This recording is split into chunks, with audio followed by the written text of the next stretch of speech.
Bronny can go in front of ESPN. Nigga, my mama gonna go to war, nigga. I don't give a fuck how old she is or how old I am. So if I got a pops, that nigga gonna do this. Well, he better do this. That's right. Yeah. But now we're opening the door for all of these parents to start coming out and protecting their kids. If you think that's bad, wait till you see Shador. Right, it's about to get Dion Dion already none of that. We all saw what we saw, and you know what we saw. That's elementary school. No. That's all When you a teammate, he push him like, man, like, let's go. He push him like, get off of me. Get off of me. Get off me. No, don't touch me.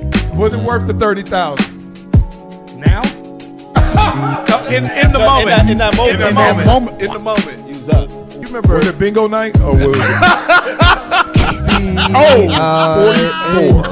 44. You know what we do on this show, boy. We flow, boy. But I'm gonna keep it high level. And this is gonna just give you the beats. And I give you my opinion at the end on all of these topics. But what's going on, the core issue is the carriage rights fee. First of all, start off the right way. Exactly. Let me start out like this. This is why I'm broke and you got money.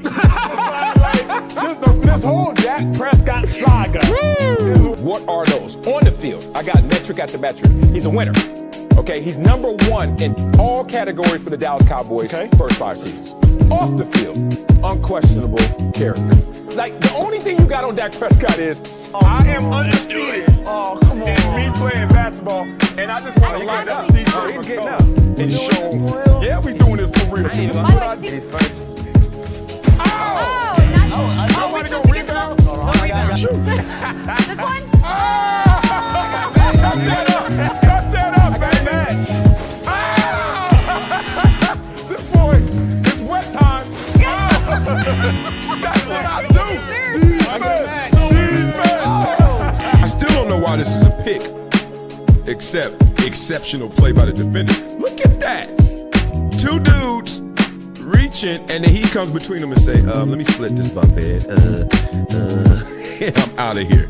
Shotgun snap, slips. Oh, that's ugly. Sack on your first play ever in the NFL. Y'all know your nightmares came true. You're like, God dang. Oh, yeah, this ain't it. Look at this blitz right here. I mean, he only knows so much what he's reading off stats, off paper. I mean, everything's good on paper. But I would always love to hear it from a player because they play the game. What about a journalist? Like, being real, NARPs are journalists. Like, you're from that pool, right? So imagine somebody just said, you didn't play the game. I don't want to hear it. She would have a living room full of people at about 10 p.m. probably every other Friday or Saturday. Come up here and I already know what they want, and I got to sing whatever song I got. Did you say song. Sing, not rap? You said sing, huh? Sing. Yeah, they ain't trying to hear no rap. They ain't trying to hear no rap. Yeah. Well, you think you can do something with that? Hey, man, Michael Jordan too light in the tail. Okay, you know what? Big dog? Yes. I ain't light in the tail. If you want some of this, let's go one-on-one right now.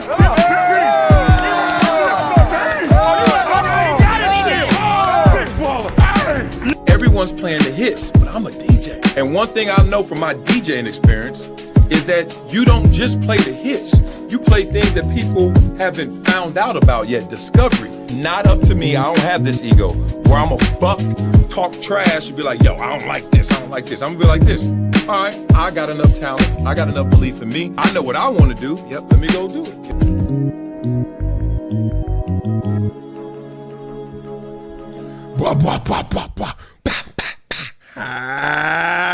Just want to celebrate. Oh, it's Saturday. Damn, I love a Saturday. Kids get to sleep in a little bit. All week he telling them go to bed, go to bed. We got 8:30 for the itty bitty girls, and we got 9:30 for my boy. It turns into 9:30 for the girls because they take an hour to wind down, witching hour. And then the boy, he just always acting like he ain't tired. And then it gets 9:45, 10 o'clock. I'm like, MJ. He's sitting there like that. So on Saturdays, the truth comes out. I remember growing up, people used to say you can't make up sleep. Like when you have a sleep deficit, you can't make it up. Shit. You ever been tired? You sleep for like 14 hours. I don't know who made that study up. Probably the same person that told us there was 4 major food groups. Remember that? Remember they suckered all of us to make us eat breakfast, lunch, and dinner, and then have all these different combinations? It was just to get more money. They took our money and got us fat. All this, yeah, it happens to everybody. Chunky. Then they used to say black don't crack. And then you look around, black don't crack, but it swells. It's some, woo, wait, my people chunky. Oh, they chunky, and we used to run track. It's insane. Love to everybody out there. You know, on this show, we're going to cover sports media, culture, politics, entertainment, whatever it is, but we're going to do it in a funny way and try to be insightful. We're going to use their words for them and use their words against them. So I laugh when people get mad because I'm like, I'm just taking you into the locker room, taking you into the film session. You don't like the film? Well, you don't like how you playing right now. That's it. So love to everybody. Let me beat it up in the comments. Let me give you some shout outs because you didn't have to spend your Saturday morning with your boy. But you are. So let's get into this. Who is here? Oh, look at this. Who's number one right now? Let me give me some love. Number one, oh. Y'all got to become members and jump out. Oh, there you go. All right, blah, blah, blah. Tony. Your name is Tony. That's it? Oh, man, you were bored when you were setting up your profile. Sleeping in is the best. You ain't never lied. Good morning, everybody. Everybody beat it up in the comments. Let's go get this. Okay, I want to start today's show off with the spirit. See, I told you guys, I have this spirit. I'm a very gentle soul.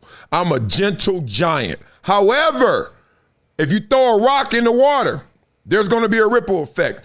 I will go there, and I will never stop. I have to remind people what 4 quarters of football really looks like, okay? I grew up real strict in a gangster disciplined way. Nothing violent, just like, hey, you're going to do it or else, right? So sometimes there's a video out there that shows you exactly what you're trying to say. Like a picture is worth 1,000 words. Well, a video is worth 1,000,000 words, right? So we got Mike Vrabel right now. They're asking him about a player. His name was Darrell Taylor. Now, Darrell Taylor, if you don't know him, was a defensive end who used to play for the Houston Texans. Then they released him like in the playoffs, like right before they were going to play New England. You know what New England did? Excuse me, Darrell Taylor. Yeah, we need you. Well, we really don't need you. We need parts of you, like your brain, like your memory, like the playbook, like what they gonna do against us. You know how the game goes. Vrabel owned his. He owned one. So then a reporter after the game, they already won. He been there for like a week or so. They said, how's Darrell Taylor? Listen to this. How has Darrell Taylor gotten acclimated so far? Yeah, we released Darrell Taylor. We'll put that out here at 4 o'clock, so not very well. My son. Blah, blah, blah. Hey, how Darrell Taylor doing? How's he acclimating? Is he good? Is he good? He's fitting into the Patriot way, the Patriot culture? Nah, we cutting him, so I don't think he's doing that well. God dang. It's the NFL. It's not for long. And this is the biggest difference between what I've experienced and, you know, my brethren and the fraternity. Not everybody has this mindset, but let me just say it for me. But from my experiences, that's how gangster I see stuff. Like, it ain't no time to cry about it. Ain't no time to whine about it. Ain't no time to say mercy. Ain't no mercy. Okay? It's just the way the game goes. So speaking of that, let's get into this topic real quick. Molly Qerim is back. Yes. So you can stop calling me a liar. I literally was going to do this topic yesterday. Real quick because there's not much information out. But at the same time, we were just bogged down by heavy, deep stuff. So I was like, oh, I got to give her fair due. But shout out to the homie. Molly Qerim is back. She got her first gig, as they say in the headline, since leaving ESPN's First Take last year. You guys want to know what happened at First Take last year? Why she really left? I did a video about that. So just go back to the date when she left and then look at Molly Qerim on the site, on the channel. Anyway, it was a lot of behind the scenes stuff going on, and she wasn't properly appreciated. She felt she'd been there forever. She saw the wage gap and disparity widening. She saw Stephen A. Smith getting 20 mil. She saw that she was in a struggle bus to try and even get a meal. So she was like, well, let me go. I'd rather take care of my own peace and keep some dignity than just keep coming up here, being a part of you, refereeing these sparring sessions that you guys are having verbally and not getting my fair due. So it was a lot of conversations, a lot of back and forth. But now she's back. She's at Paramount Plus. If you know anything about this opportunity, she's reunited with Max Kellerman, and then they're going to do the boxing, Zuffa Boxing. Everybody's heard of it unless you've been under a rock, but basically, let me give it to you like this. So Qerim is slated to be the host for Zuffa Boxing. Front Office Sports has learned Zuffa has its first event Friday at the Meta Apex in Las Vegas. Paramount Plus should be hosting the desk with former light heavyweight champion Antonio Tarver. Remember him? Oh, that was didn't he beat up Roy Jones? That was the first one, or it was a damn good fight. I think he won. And I was like, I hate him because Roy Jones was it. Oh, you talking about a golden child. I love me some Roy Jones. Insider Mike Carpenter, Mark Kriego. Okay. Zuffa Boxing, a joint venture between TKO and Sela, was founded in June by CEO and President Dana White, UFC, we know him, and Turki Al-Sheikh, the chairman of Saudi Arabia's General Entertainment Authority. You guys have seen him at all the boxing matches, etc. Like, they really are invested in American sports, American culture to the billions. I ain't say millions, I said to the billions. So they have founded that, and then obviously when you see TKO, you start to think of Nick Khan, the former super agent that is now running WWE, and then that's the whole connection, and been reunited with Max Kellerman, who also was a Nick Khan client. All family right there, so they all made it work. So now Molly is smiling, and she's doing what she likes to do, which is watch some boxing as well. So that's going to be fun. Okay, beat it up in the comments. We got more to talk about. We got a reunited. We got a reunion coming up, right? Everybody like going to their reunion, showing how skinny you are. You love going to your reunion if you're skinny still, or you still in shape. If you got chunky, if that thing swelled up on you, if your tricep got a tricep, if you look like a walking recipe, you don't want to go to your reunion. I know how it goes. Oh, love. We got beat it up in the comments. We got Brother John's Music. Brother John's Music. Welcome to the membership. I love you, Brother John's Music. Every time you say something in these comments, I'm going to repeat it. That's how it goes, right? You pay for play in this world. All right, love to you guys. So T. Martin says, can we bring back Wiley, Beto, and Kellerman to do Sports Nation? Man, that stuff sounds good until you start really thinking about it, because that's the reason most sequels are not as good as the original. Because one, it's impossible for you to live up to what you did the first time, but two, you're going to be in an effort trying to live up to that. So every time you do something, it's always going to have this contrast. So it's not as an enjoyable experience to do it. And more importantly, if you're watching it, you're always comparing it to the other one. Come on, let's go back to the Fresh Prince when they switched Aunt Viv's. Remember that? You were like the one Aunt Viv, the original, yes. Then the other one, you were like, and she wasn't even bad. It's just she wasn't the first one. The Jeffersons did that with the Lionels. They switched the Lionels on us. And I was like, it's hard to switch them. It's hard to do it again. It's hard to, because you always got something else. So if you put us back in that same situation, we're going to do same set? No, different set. Oh, it's revamped. Oh, no, it's 2.0. Oh, no, they're different. Man. Wiley don't look like Wiley. Look like Wiley ate Wiley, right? Max chunky too. And Michelle mad. Hell no. Michelle used to be all happy, even though she still was Michelle. She the same person. Y'all just now seeing it all. I saw it from Hello. Michelle always was like spicy. I was original, 10-piece. Max was a 4-piece, and she was a spicy. That's how it went. So I don't know if we're going to do that reunion, but here's a reunion you guys could be happy about. Tell me if you're pumped. All right, so on to a couple of announcements. Number one, starting January 26th, me and my good friend Cari Champion, we will be launching a brand new sports podcast that will, the platform is iHeart, but the podcast will be available wherever you get your podcast.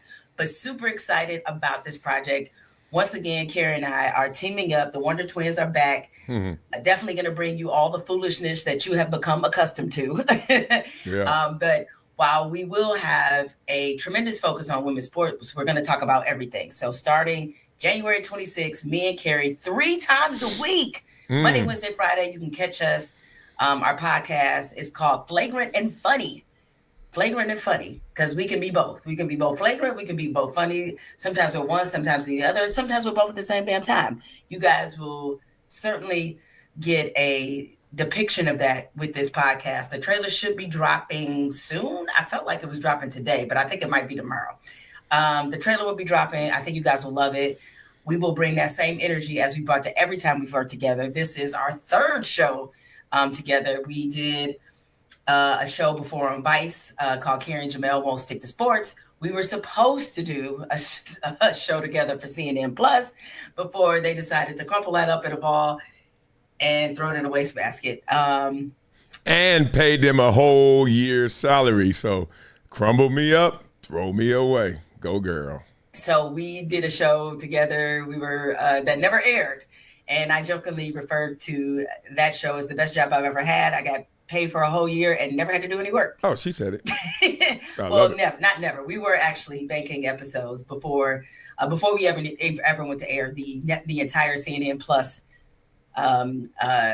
experiment was canceled. So it never got to saw air, but I got paid for a year anyway. So that's why I jokingly call it the best show that I've ever done and the best job that I've ever had. So make sure you mark your calendars. We'll be on again 3 times a week on the iHeart platform, but you can get the podcast. You can access Flagrant and Funny wherever you get your podcast. The other professional news I have to announce before getting to the NFL divisional round of the playoffs is that starting in February, No, we just talking about the reunion. Love, she got a newsletter coming out. All right, we're going to leave that alone. All right, let's talk about that podcast with them too. My first reaction is this, and I don't even think it's a fair reaction. I got to slap myself. I was like, a heavy focus on women's sports? Because when I first saw it, first of all, look, give her props. Jemele, look, hair on fleek. Hair on, what they say, fleek? They still saying fleek? Whatever they use, what comb that is, what brush. I mean, I don't see a hair sticking out. I mean, get it, shawty. She look fresh.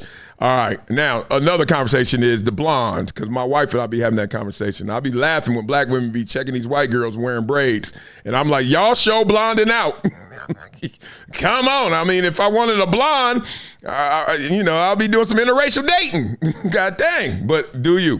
When I see Jemele and I see Cari, first of all, I know them well, and even did a show with Cari. Cari's so damn articulate, so damn eloquent.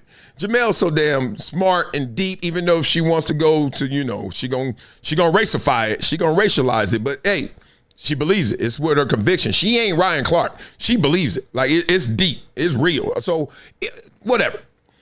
But when I hear a heavy focus on women's sports, I'm like, okay, I'm mad at myself because I'm sitting there resisting that. I don't like that as a genre. And then I'm mad at myself because I'm like, damn, am I not inclusive? Am I really a hater? And then I start thinking, what women's sports? What? Like, when you say sports, all right, I'm thinking, what we going to cover? WNBA? They're struggling. We might not even have a WNBA. But whatever. Unrivaled is struggling. And WNBA is doing well compared to. But they still not doing well enough. They're still in the red. Let's be real. Okay, so, all right. So I'm like, WNBA, okay. But how deep do I really want to go with that? I can't lie. No. I know they're trying to create storylines so we can have more interest. But just put the camera on Caitlin Clark. Then put it on Juju. Then put it on Paige Beckers. And then give me some Kelsey Plum. That's life. You know what I mean? That's all I care about. But the point is, I don't know if there's enough depth for us to cover that with that much intention. Okay, so there's other sports. What other sports? Gymnastics? Tennis? I'm really serious, even though I'm clowning. I always joke through my seriousness. What sports? I'm like, you can't. So this is one, I'm not even going to go into the political realm, identity politics, but this is another reason why I don't like this whole boxing in, this whole identifying, this whole ideology of, let's give you, like dog, why would you even want to start off by saying we gonna do this? I'm like, all right, why? There's a whole big world out there and you're just gonna do that? I get it.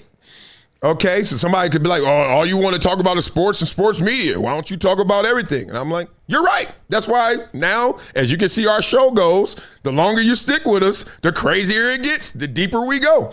So what sports? Beat it up in the comments. I don't know enough women's sports. I'm not even joking. I got 3 daughters. This is my family right here. See my family? It's a lot of girls there. Only 2 dudes, right? 2 dudes, and then all them. What sports? Volleyball? Man, stop. I wish I would listen to a podcast about women's volleyball or men's. See, then when people get lost, they start talking about gender, and they be like, oh, you a misogynist. I was like, okay, call me next time I'm watching men's gymnastics. Call me. Bet my phone don't ring, so I don't know. I love them. I love their personalities. I don't care if we agree. That's not the point of entertainment, right? I didn't agree with everything Michael Jackson did probably in his private life. I would have had way more women than him.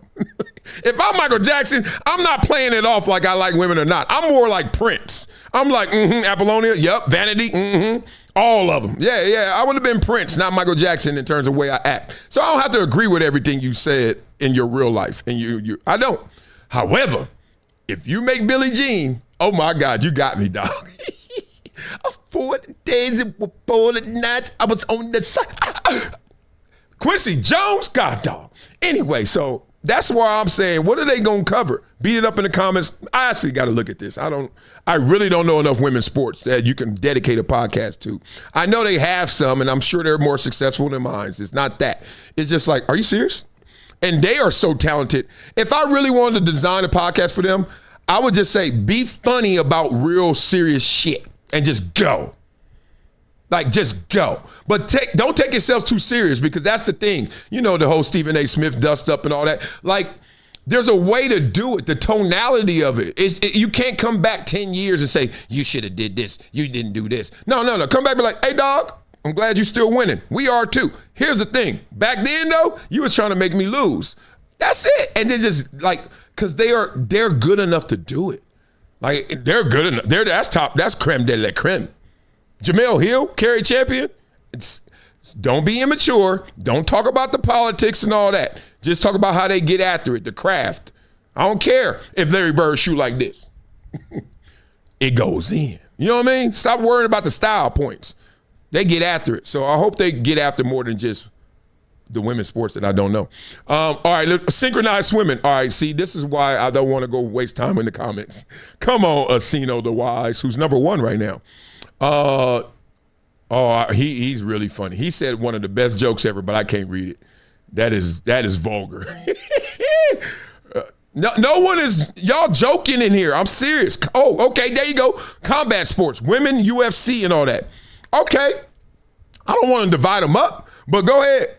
Okay, it was a day, obviously, you guys know, where we were talking a lot about women's UFC. What's my girl name that used to, Ronda Rousey. Oh,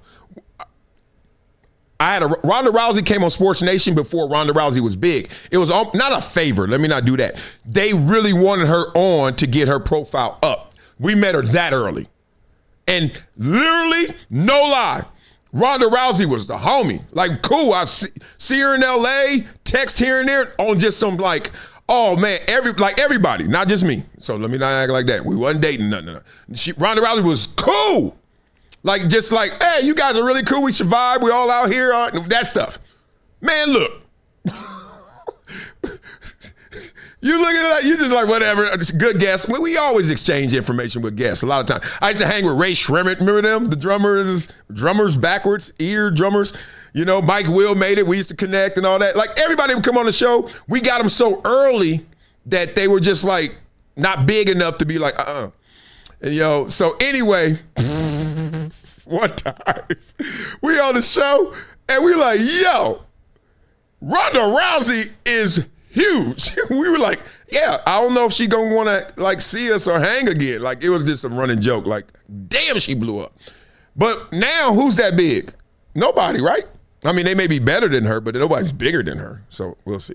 All right, right now you guys are making too many jokes, so I'm about to stop and look at the comments. I'm not. All right. Beat it up in the comments. Tell me something. Somebody said I got to look into a topic. I will look into the Adam 22 and Jason. We'll see. All right. Now, let's keep it the theme. Look at me. I'm doing it all. I'm producing. I'm talent. I'm writing, taking notes, research. Actually, the reason I do it this way, because I don't trust people. It's just that simple. I don't like talking on the phone. I don't like one-on-ones. I don't like none of that. I like just getting the work done because people like to talk. People like to walk through their insecurities. Shut up. Be here at 6. If you're not here at 6, I don't give a damn what happened outside. I don't care about traffic. I don't care about your kids. I don't care about nothing.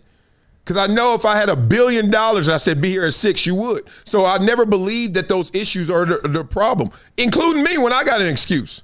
I know it's not true because the real is I just didn't want it bad enough. I never was late to an NFL meeting. You know why? Because they were going to tax your ass. Hell no, I ain't paying no $10,000 for no 2 minutes. No. Never late. 10 years. Never. And I was hanging. Your boy, I call him that dude, that guy, they gave me that nickname because I was winning. And I wasn't late because I was like, I ain't getting them 10 G's. Jesus, no. Okay, so I was always ahead of that. So I don't believe in that. That's why I do everything myself because I don't trust people. Anyway, here's the thing that you can't always trust people, right? We know why you can't always trust people because people don't always got the information right. So you can read a headline like this from Adam Schefter and say 49ers running back Christian McCaffrey is believed to be the first player in NFL history to be a finalist for MVP, which is major, but he ain't going to win it. Ain't no way he's winning it. Matthew Stafford or Drake May, right? We get it. It's kind of like the Heisman when it was Mendoza and them other dudes. Them dudes shouldn't even went to New York. You get it. Whatever. Respect, though. You're a finalist. Offensive Player of the Year, which is basically the same thing, but it's like the JV of it, like the runner-up. And Comeback Player of the Year, which is huge, except nobody wants to win this because that means either the year before you were sorry as hell or the year before you were hurt, and neither one of them you want to volunteer for. So you read this and you're good, but that ain't our show. That ain't what we do. This is what happens. Uh-oh. What do they call this? That community, you get community rooted or something. I don't know what the hell, but I always see it.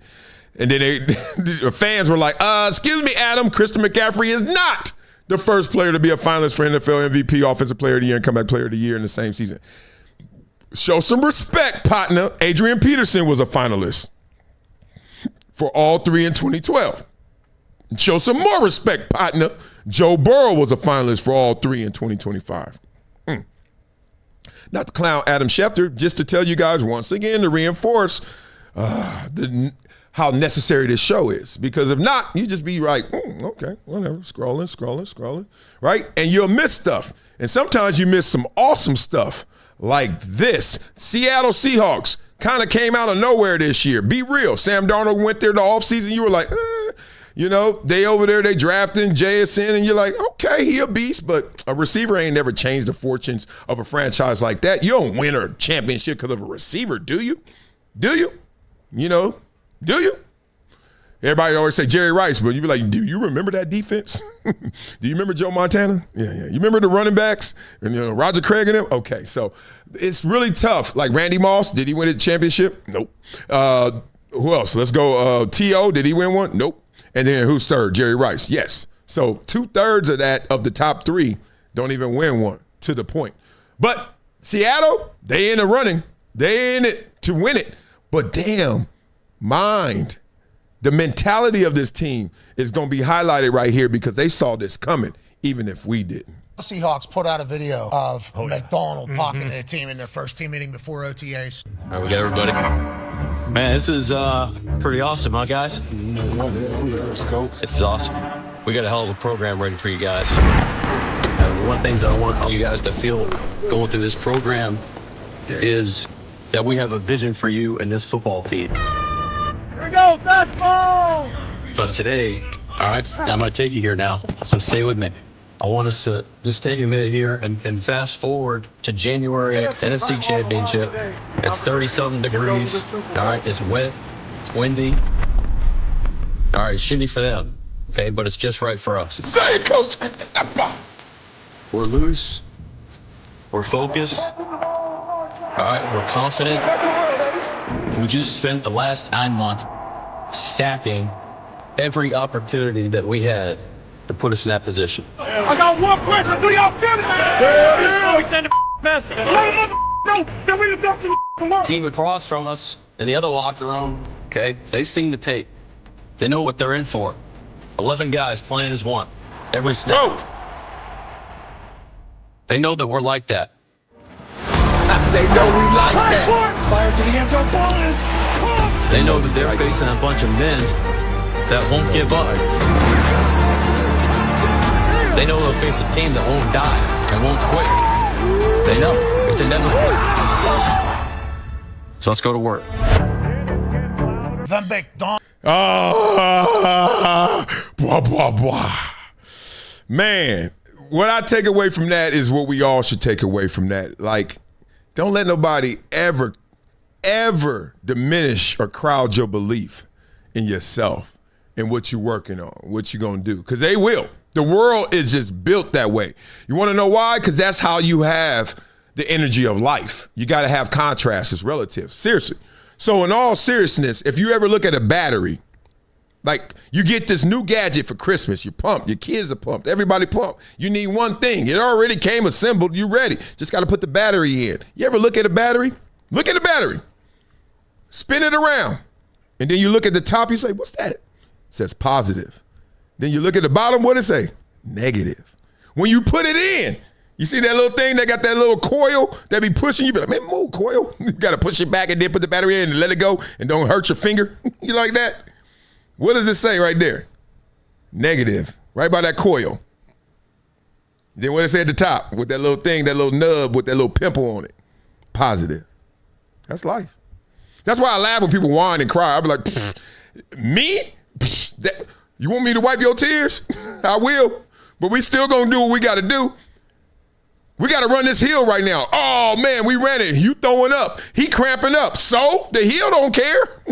And guess who ain't? Your opponent also. You better keep running. I always see that. Boy, I did the same thing. Well, first time I had to run Valley Ridge out here in LA, we called it Throw Up Mountain.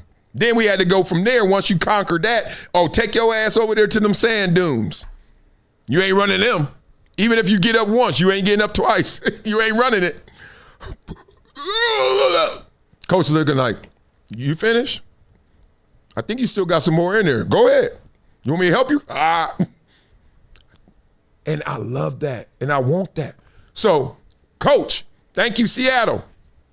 They ran through the adversity, the doubt. People talk about, Seattle, what y'all gonna do? They still doubting Sam Darnold. Nah. You saw what happened in Minnesota. Sooner or later, the oblique injury. Boy, you give them that horse medicine, that needle that long, where does it hurt? I know exactly what they did. Oblique, that's the sides, right? Okay. Sam, come here. Because I had a hip injury. I had a sports abdominal surgery. I tore my abdominal wall. So he's talking about his oblique. I tore the whole wall off. Second year in San Diego. You know what they do? Where's it hurt? The needle this long. They say, where's it hurt? Right here. Okay. Then they get the needle and they say, where? Right here. And then they wiggle it right where it hurts the most. And then they go like this. And they say, go ahead. You go out there and you're like, man, damn, this hurt. And then your boys say, how you feeling, Sam? You say, what? How you feeling? Kind of good. It's time to go to war. Now, by Tuesday, you're going to feel like hell. You're going to feel like everything hit you. But Sunday, Monday, you're going to be good. All right, let's get into this college football because the Wild Wild West, Kumo D is in the building. These suckers don't know what to do. Some of them are winning, and obviously if you got winners, you got losers. Let's start off with potentially a loser. Dabo Swinney finally wants to get with the times. I know that he is biblical. I know he is religified, and I respect that, right? Holier than thou. He's like, I'm going to run my program a certain way. But then reality kicks in. It's like, dog, you can't keep going like that. So there's an Old Testament and there's a New Testament. Well, here's some Old Testament because he's trying to figure it out on the fly, and let's just say it ain't working. The agent, Ryan Williams, calls Jordan Sorrells. And during that conversation, Ryan conveys that Ole Miss has been coming hard after Luke. Sorrells confirmed, he went with the agent, he said, are you talking about the same Luke that's been enrolled at Clemson, that's been in class, that's moved here, that's signed with Clemson? And the agent assured him, yes, the same one. But he also assured Jordan Sorrells that Luke had no intention of leaving Clemson, but just thought y'all should be in the loop and check up on him tomorrow. So Thursday, January 15th at 11:45 a.m., just this past, Thursday, Jordan came to me, and he told me about the conversation that he had the night before with the agent at 9:49. And so I told Sorrells, I directed Sorrells, hey, you reach, I don't know. I said, who's their GM? He said his name is Austin Thomas. I said, will you reach out to their GM? He said he knows him. And I said, listen, this guy has been a head coach for 4 weeks. I said, you reach out to the GM. I'm going to give him some grace. And you let him know that we know what's going on, all right? And if he doesn't cease communication, I'm going to turn him in. And so I really thought that would be the end of it, but it wasn't. So after that, that was 11:45. At 12:10, Jordan communicated to Austin Thomas via text because he was unable to reach him on the phone. And just a few minutes later, at 12:14, they both connected on the phone. The Ole Miss GM, Austin Thomas, and Jordan reiterated our stance one more time. The GM assured Jordan that he had communicated to the agent that he wanted no part of this and that his relationship with Jordan was more important to him than Luke Farrelly. But that Pete Golding just does what he does, quote, unquote. So at 1:30, Sorrells met with Luke face-to-face in his office. And Luke communicated to Jordan and to Ben Boulware that Pete texted him on Wednesday morning, the head coach at Ole Miss, when he was in his 8 a.m. class. Ooh. And he said the text message said, I know you're signed. What's the buyout? Oh! And he also... It ain't tricking if you got it. I don't know the rules fully. I don't think they know the rules. That's why he out here giving us an 8-minute press conference about some text messages like he called his wife cheating. I get it. I've been there.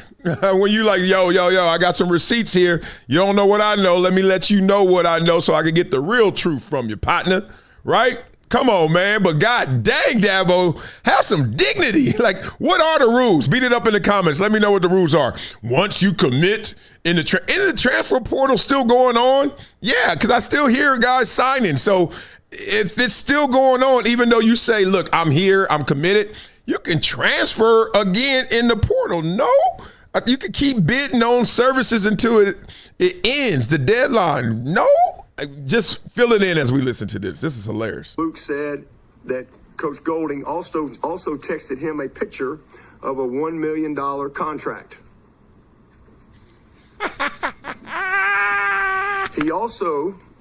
Luke also mentioned to Jordan and to Ben that Coach Golding had Trinidad Chambliss call him from his phone, and that Coach Golding was there continuing to talk on his phone to push him to re-enter the transfer portal.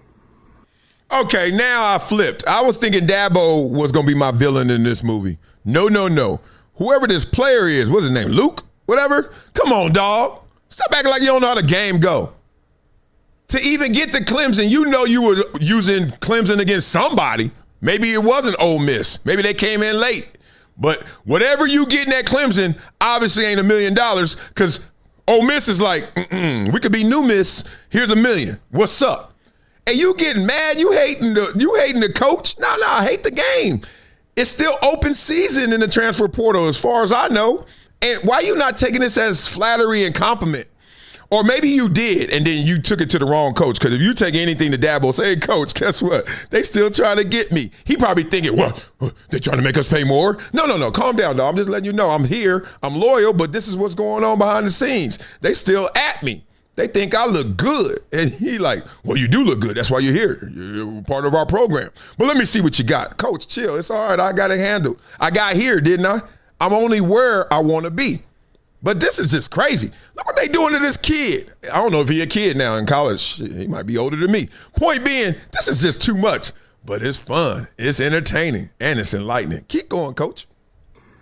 He also said that Jackson Dart had reached out and called him. Oh, snap! But Luke again assured Jordan that he had no intention of leaving. And Jordan kept me in the loop and told me the same thing. So, okay, do you trust everything Jordan's saying? Do you trust everything? You ever read somebody they writes, they transcripts, they text, and they still look? You read them all. Look, all these text messages I got because we share iPhone accounts or whatever it may be. You shared, or you gave it to me, screenshot. Good.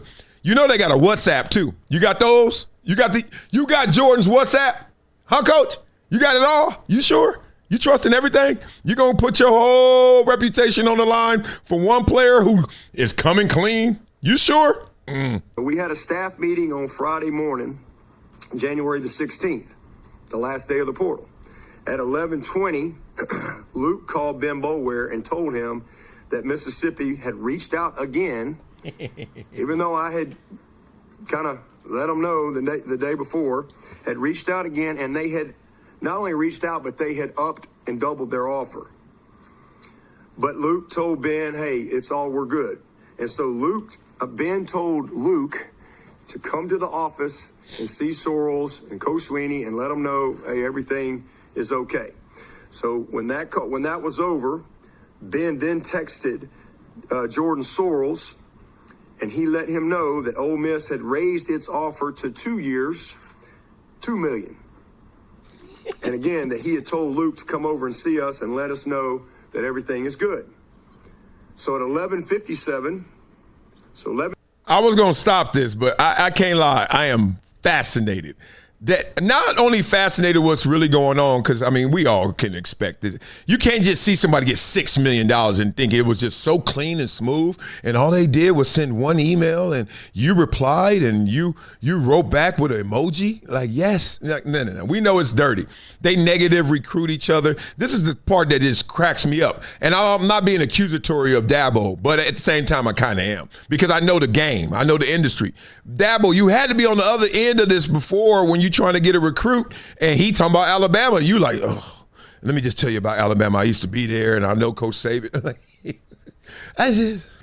And now, because you are in jeopardy of losing somebody, because look, all this coming out is a little bit of insecurity from either your program or for the player. He may be a little shook. He like, yo, they throwing me everything, Coach. Reassure me that I made the right decision. You know how it goes. And instead of doing that and just shutting it, because you know how the game goes, because you're going to be on the losing end of this conversation soon. Somebody going to get a recruit that you didn't get, and then they're going to show how hard you wanted to go to get them. This is a bad precedent, but I'm listening. 11:20, Luke called Ben. 11:22, he texted Jordan this. At 11:57, Sorrell spoke with the agent Ryan Williams about the situation once again. The agent confirmed that head coach Pete Golding had continued to communicate with Luke and had raised the offer once again. Jordan asked to have Luke to give us the text messages that he had received from Coach Golding, but the agent... All right, I'm stopping. Damn, this is the third two-parter we've had this week. Blah, blah, blah. Corey Holcomb was a three-parter because these videos are so long, but I can't lie. I'll cut it off if it was just nothing, but it's something. He is really – we had Corey Holcomb. We had Ryan Clark. We got to finish Ryan Clark today. And now we got this one.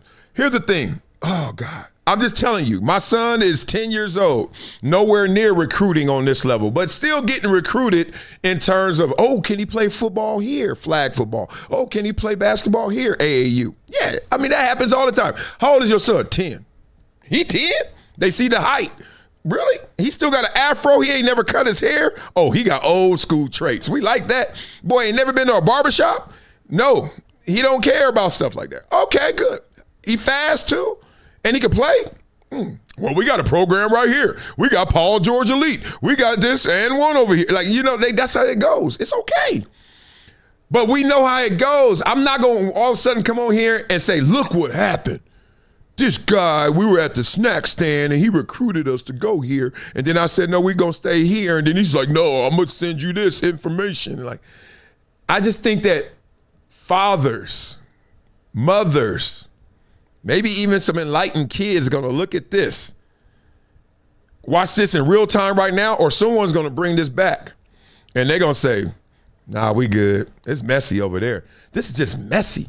You think you're doing the right thing. I know the road to hell is paved with good intentions, but this is just not it, Dabo. Come on. You got to let it be. You got to let it go. You got to learn from the gangsters. See, Dabo, Old Testament, New Testament, you know, you got to understand this. You got to know how this world spins. You got to know how this world works, even the NIL world. And I know you don't, so let me help you out with somebody who does. Listen to this. Needs to be an immediate investigation on Lane Kiffin and LSU, because how in the world do they keep getting away with this? It was just announced that LSU just landed the #1 offensive tackle in the transfer portal, Jordan Seaton from Colorado University. And man, this transfer portal class is just disgusting. They let Lane Kiffin get the #1 quarterback in the portal, the #1 edge in the portal, and the #1 offensive tackle in the transfer portal. Not only that, that is 3 of the top 5 players in the entire portal all suiting up for LSU and Lane Kiffin next season. And yeah, as you can imagine, that is the #1 transfer portal class in the entire country. And damn, not only is it #1, I don't even know what this metrics of points and ranking is consisting of, but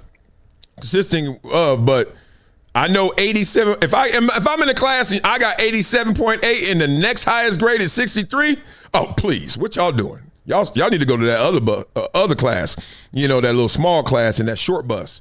Like, god dang. Who's that, #3? Texas, it looks like. Woo! Keep going. And it's not even close. It is kind of funny that Ole Miss is #2, but yeah, man, Lane Kiffin he just cooked, bro. It's kind of like when LeBron James went to the Heat. We all watched that season knowing, okay, the Heat are the villains of the NBA. We don't like the Heat. And now that is more or less what LSU is turning into going into the season. Yes, for years, everybody was scared of Alabama and Nick Saban. They just had that aura, but I don't think they were necessarily the villain. Lane Kiffin has put together the Avengers, all while being the villain, and it's just insane, man. On paper, this has to be the best transfer portal class in the history of the transfer portal. I don't really know, but man, it's going to be a crazy season to watch in Baton Rouge, man. There needs to be blah, blah, blah. Just keep talking trash about Lane Kiffin, y'all. He getting to it. He getting after it, as you guys can see. Blah, blah, blah. Y'all know I actually rock with Lane Kiffin. I like him. I like what he's done. I think he's unfairly covered because people don't like him. They don't like some of his moves. And obviously, I don't know the coach that I liked everything about them. So I think they exaggerated. They kind of pick who they want to be the piñata. So this is how it goes. Everyone steps in it, right? Nick Saban on down. Everyone has stepped in it. Sometimes you know it. Sometimes you heard it. Sometimes you even seen it. But the point is, everyone has stepped in it. Now, what is the sentence you give that person based on, do you like them? Do you need them? So Lane Kiffin, you can tell when he steps in it and somebody be like, hey, Lane, you know, you just stepped in it. I know it, so, you know, get in line. Lane Kiffin like, middle finger, please. I ain't doing nothing. Y'all got to know who Lane Kiffin is, first of all, and know who his dad was. And just, he was raised in the game. He ain't fazed by the game like everybody else. He didn't come in with that admiration of reverence like everyone else did. He was like, yo, I grew up in this game. I saluted from the inside because I know these guys. I know this culture. You ain't going to fool me. You ain't going to make me say, oh, I got to bow down. No. I will walk around with confidence, maybe cockiness, because I know how it goes. He's seen too many bodies buried. His daddy was Monty Kiffin. Come on, man. You understand that? It's just like your kid when you expose them to everything. Why do fathers always want to take their daughters out to eat, take them on one-on-one dates and outings? Why do they want to expose them to the best things? So that when they get older and some dude be like, yeah, I'm going to take you to Ruth Chris. She's like, oh, that's cool. All right. She's not like, oh, my God, Ruth Chris? Oh, no, not the sweet potato pie pecan. Not the butter rolls. Just like, all right, love it. I'm going to take you to the Louis store. Oh, good. Could go with everything else I got in my closet my daddy already bought me. You know what I mean? So he like, y'all not going to make me bow down. I ain't kissing no rings. And that's the problem. That's why people hate Lane Kiffin. He ain't kissing no rings. So now they go,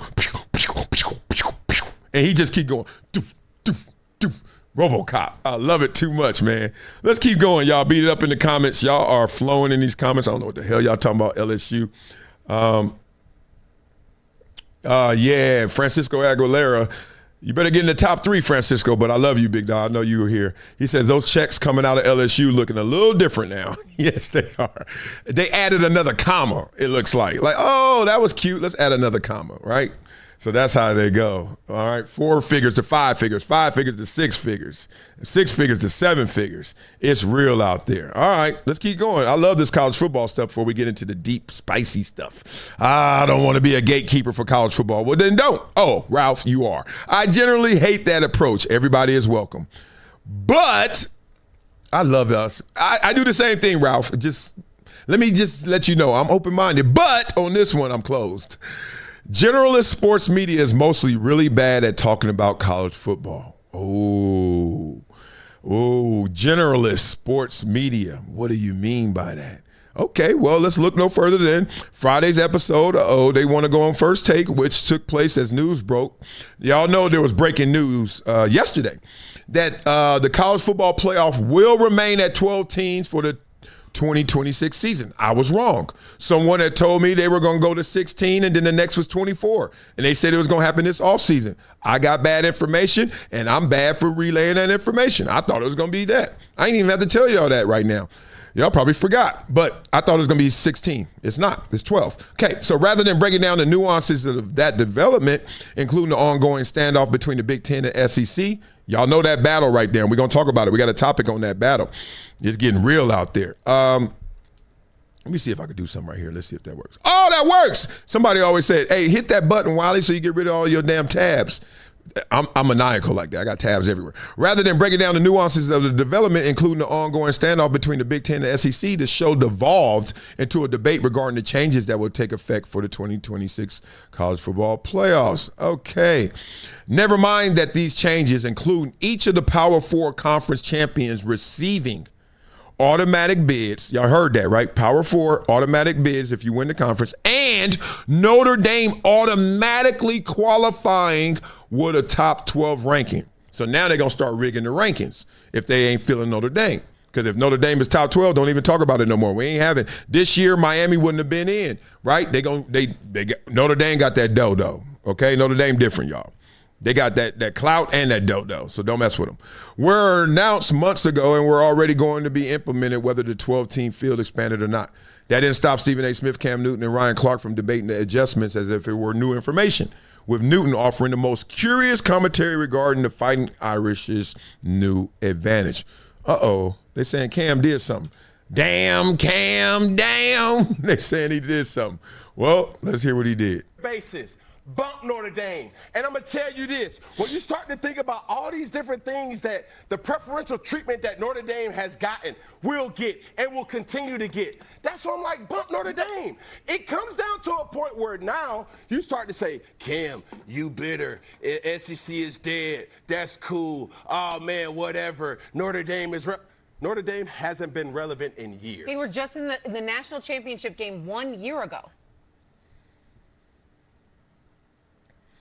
Let me see if I can get one. Nope. Damn.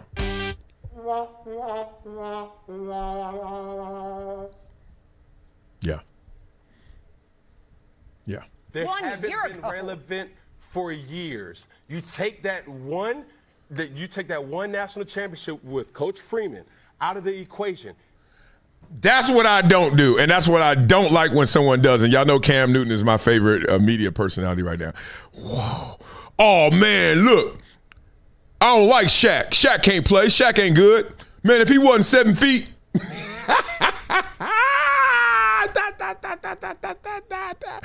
What happened with our talking points that one day someone inserted, take away their best attribute, take away the thing that makes them who they are, and then have the argument. Like, take away that. Oh, man, Caitlin Clark, man, if she couldn't shoot. Notre Dame, you can't take, no. Make your argument with that in it. Don't take it out and then make the argument, but continue. They have not been relevant And my for question years. is this. So when you start basis, bump Notre Dame. And I'm going to tell you this. When you start to think about all these different things that the preferential treatment that Notre Dame has gotten, will get, and will continue to get, that's why I'm like, bump Notre Dame. It comes down to a point where now you start to say, Cam, you bitter. SEC is dead. That's cool. Oh, man, whatever. Notre Dame is... Notre Dame hasn't been relevant in years. They were just in the national championship game 1 year ago. They haven't been relevant for years. You take that one Look at her, she championship mad. with Coach Freeman She like, out of the oh, equation. this is clean They up. have not been relevant for years. Blah, blah, blah. Now, in that moment, there's either two things that happen. One, either Cam forgot that, which is normal for some people. Like, you just forget. Like, you know, Stephen A. Smith, whoever, Ryan Clark, they all forget something. We all are, right? We're not computers. So, and then it turns into either that, you forgot, or you did remember, but you minimized it. You're like, forget that. They still not relevant. Like, nobody walking around saying Notre Dame, Notre Dame, Notre Dame, even though I think they are, because obviously they had enough to get to the national championship game just a year ago. And then you got to play cleanup. You know, you try to clean it up real fast. Outside of that, did you even know that? Did you remember that? Or did you just diminish that, minimize that? So that's it. Nothing too deep. Just having fun as we go around the world and get into it. Because now they got that beef. Remember, SEC going at it with the Big Ten. And here's something about that. Big Ten football has a 3-game national title streak, but the SEC has opened a potentially more significant lead. Its TV audiences have surged ahead of the Big Tens. But as a Fox executive points out, Michael says, Mulvihill takes time for perception to catch up to reality. Longtime perception has obviously been that the SEC runs college football. After 3 straight big natties, that's changing. Big probably won't catch the SEC in ratings next year, but this margin will close. Reminds me of the Pro Bowl, how they always said it takes 2 years to get in. The first year, you got to get recognized. You got to get noticed. You got to get some attention. The second year, you get the accolade. First year, you got to get the attention. Right? It happened to me too. People always told me that. I was like, really? 2 years to get in? They don't just watch right now and you balling? They were like, oh, hell no. It takes tough. I mean, look, there are rookies that get in. Let's not be stupid about this. It's not an absolute. It's just a general rule. And in general, yeah, my first time getting in, I was better the year before. And I just got attention. They were like, oh, yeah, good. You're an alternate. And then I got in as a starter. So that's how the game goes. But SEC, Big Ten. Uh-oh. Who's the big dog? I know you're a proud LSU alum. Absolutely. Okay. I love Lane Kiffin because I think Lane Kiffin is going to bring – I know exactly where you're going. Like, I've been talking to you for years. I know exactly where you're going. Oh, now you do. Okay. Lane Kiffin was the perfect person for LSU at the time. Now, where do you think I'm going with this? Where do you think I'm going with this? Okay. No. At first, he didn't even know it was a question. I don't even know if it was a question. I was just sitting there like, And then he like, oh, I get you. Let's go. And isn't it amazing? Like 10 years ago, this could have never happened.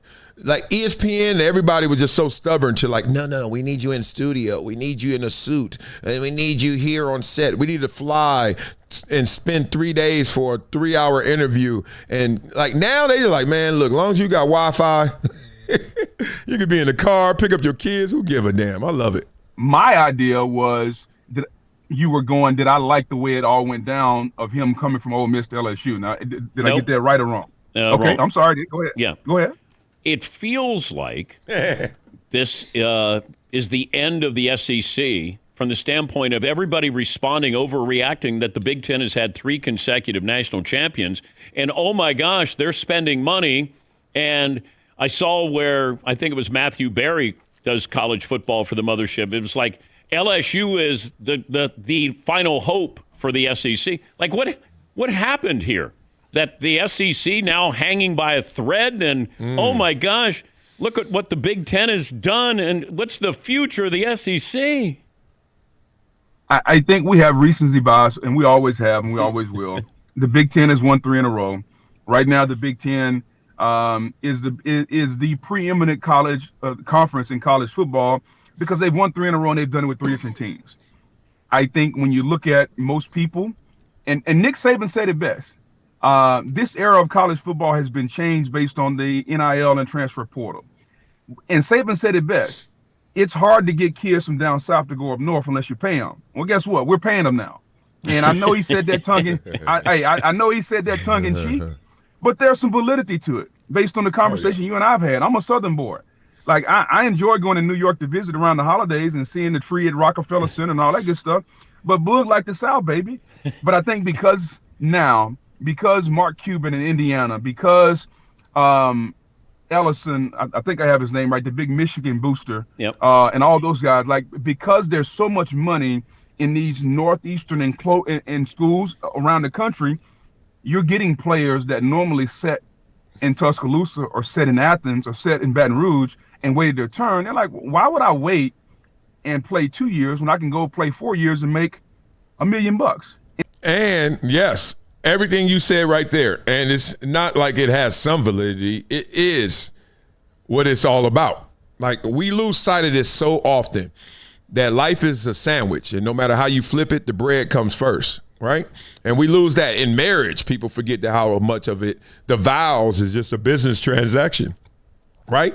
You could talk about raising kids, and you could say all you want about how much you love them. You got to take care of them. You got to pay for them, right? No matter what, everything you could think of, that money involved in it, right? And now these guys have so much money spread across the country, so many different universities, and then finally NCAA, the government, everybody's like, open up the borders, let them go and do what they want to do. Let them do what they want to do, pay them. But then they're trying to now rein it back. Okay, we got to have some limits, we got to have a cap, et cetera. But the point is, there's money flowing. So with the money flowing, it's going to go everywhere. Try to contain water. It's tough. You got to build a dam. They ain't built it yet. So this water going everywhere. So back in the days, you want to go somewhere where it was attractive, where you knew the coach, where they developed the players, where they had the biggest programs, because it was no money conversation. The money was flowing, but it was staying upstairs. It was staying in the executives. It was staying with the coaching staff. It was staying with the administration. It was staying with the institution. Now it's going to the players. Players are showing you what they really feel like. It's basically you with her. Y'all still married only because divorce is expensive.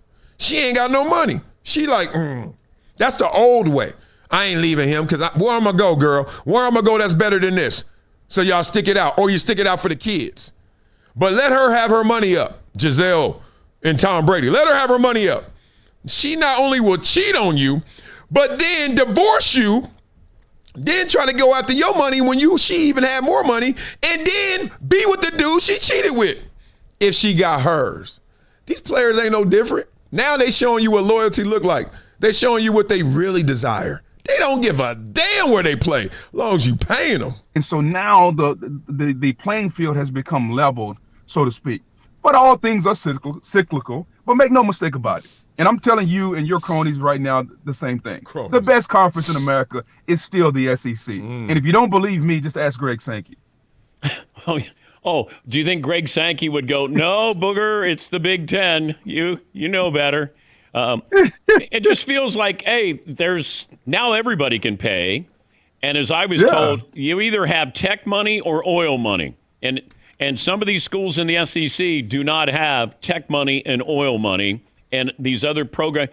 Indiana winning the national title would be like Vandy winning the national title.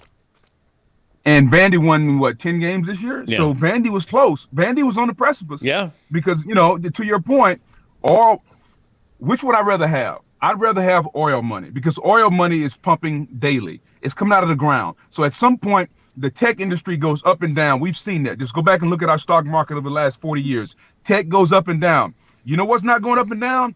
That stuff that's coming out the ground. Because but how many schools do you have in the SEC? Oklahoma and Texas that are pumping? Oklahoma, Texas A&M, Arkansas's got got Walmart money. That's pretty good money. Last time I checked, they got 4 billionaires that are, own Walmart, Tyson Chicken. I mean, here's the one thing that I've been amazed by, DP, and maybe this doesn't amaze you because you're filthy rich. I have been amazed by the amount of money that people have in this country. And people that got money you didn't even know about. Like, there are people at these schools that have billions with a B that you have never even heard of. Woo, that's a topic. Remember we always talk about it on this show? Everybody talking about these athletes and entertainers. You get way more money in this world with your brain over your body.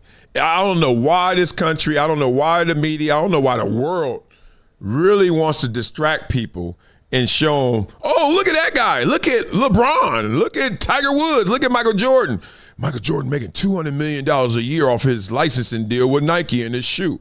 And then literally somebody should stop the commercial and say, who is paying him? We need that commercial too. Like, let's not diminish Michael Jordan. Let's not diminish all these athletes and celebrities. But somebody, like dudes are making $100, $200 million a year to pay you.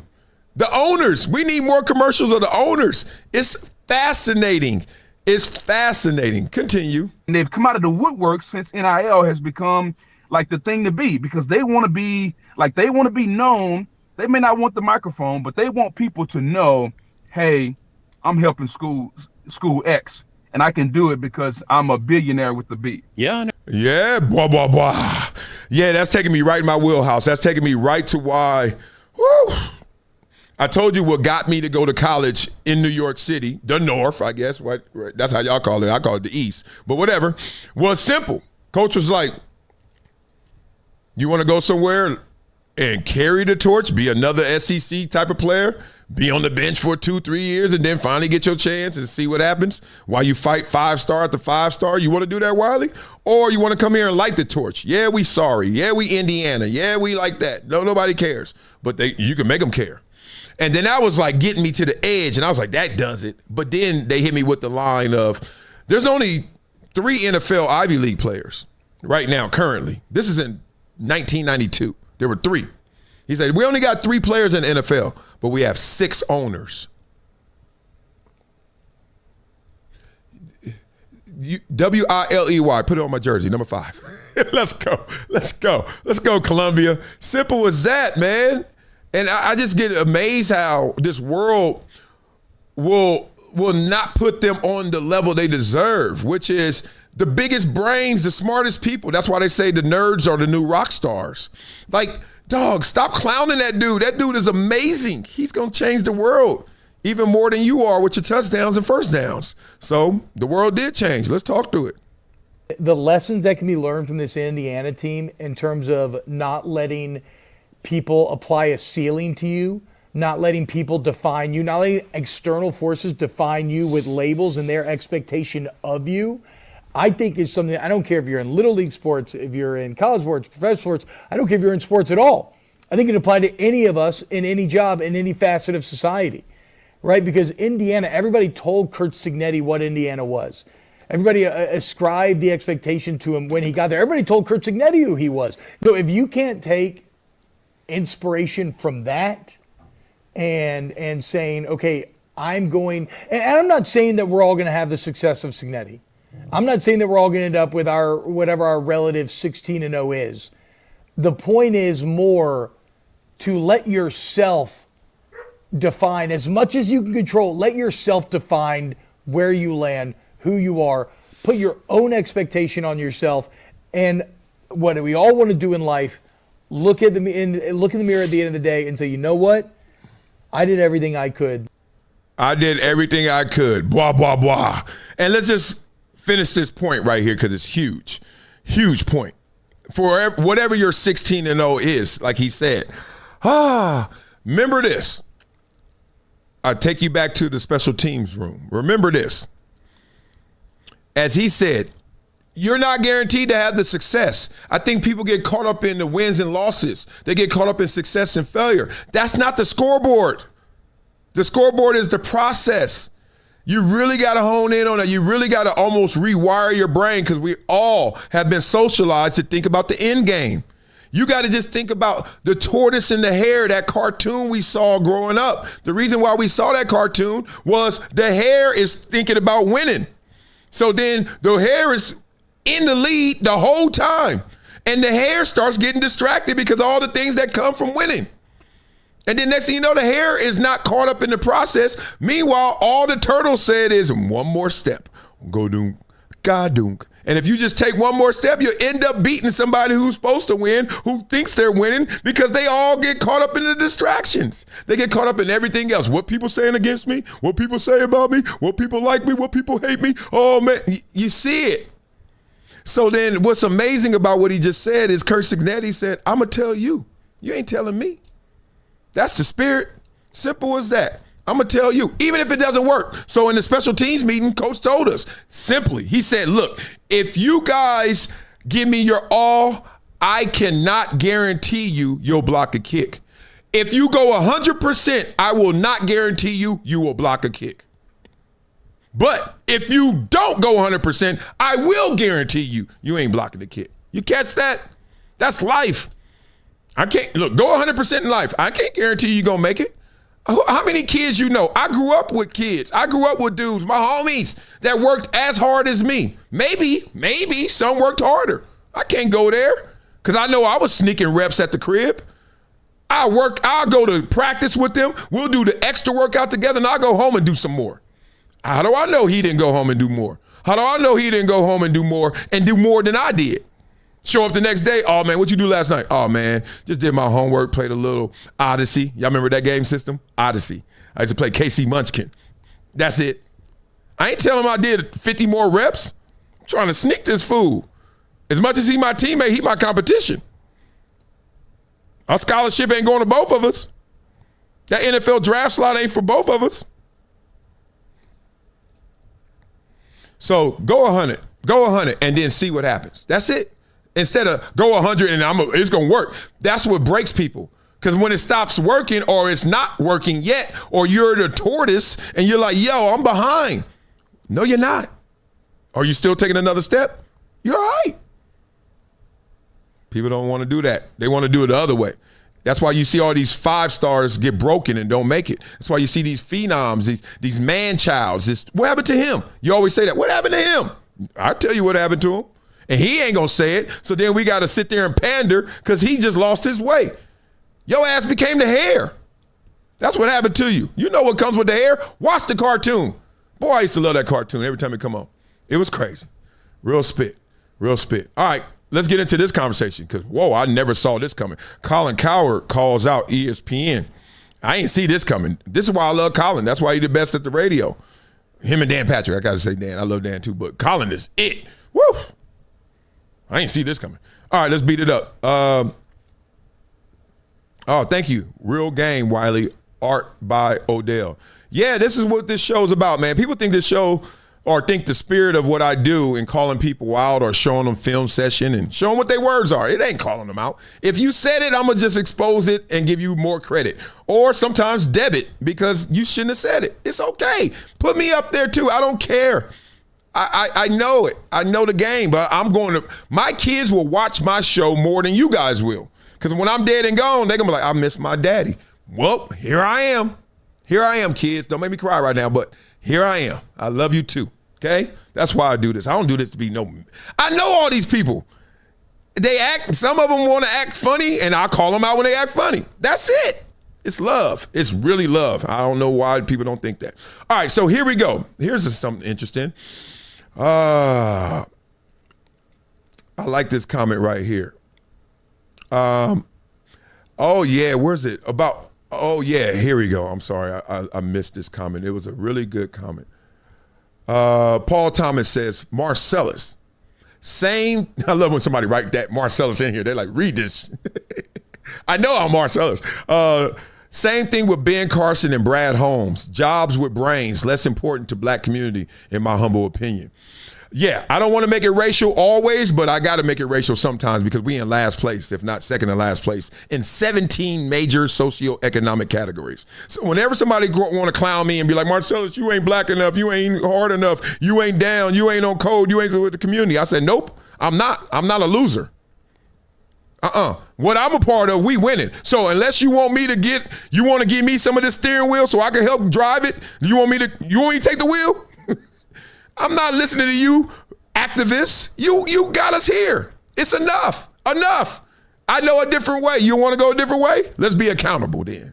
Okay? But I know that they be calling some of the best people in our world, black world especially, whack, sellout.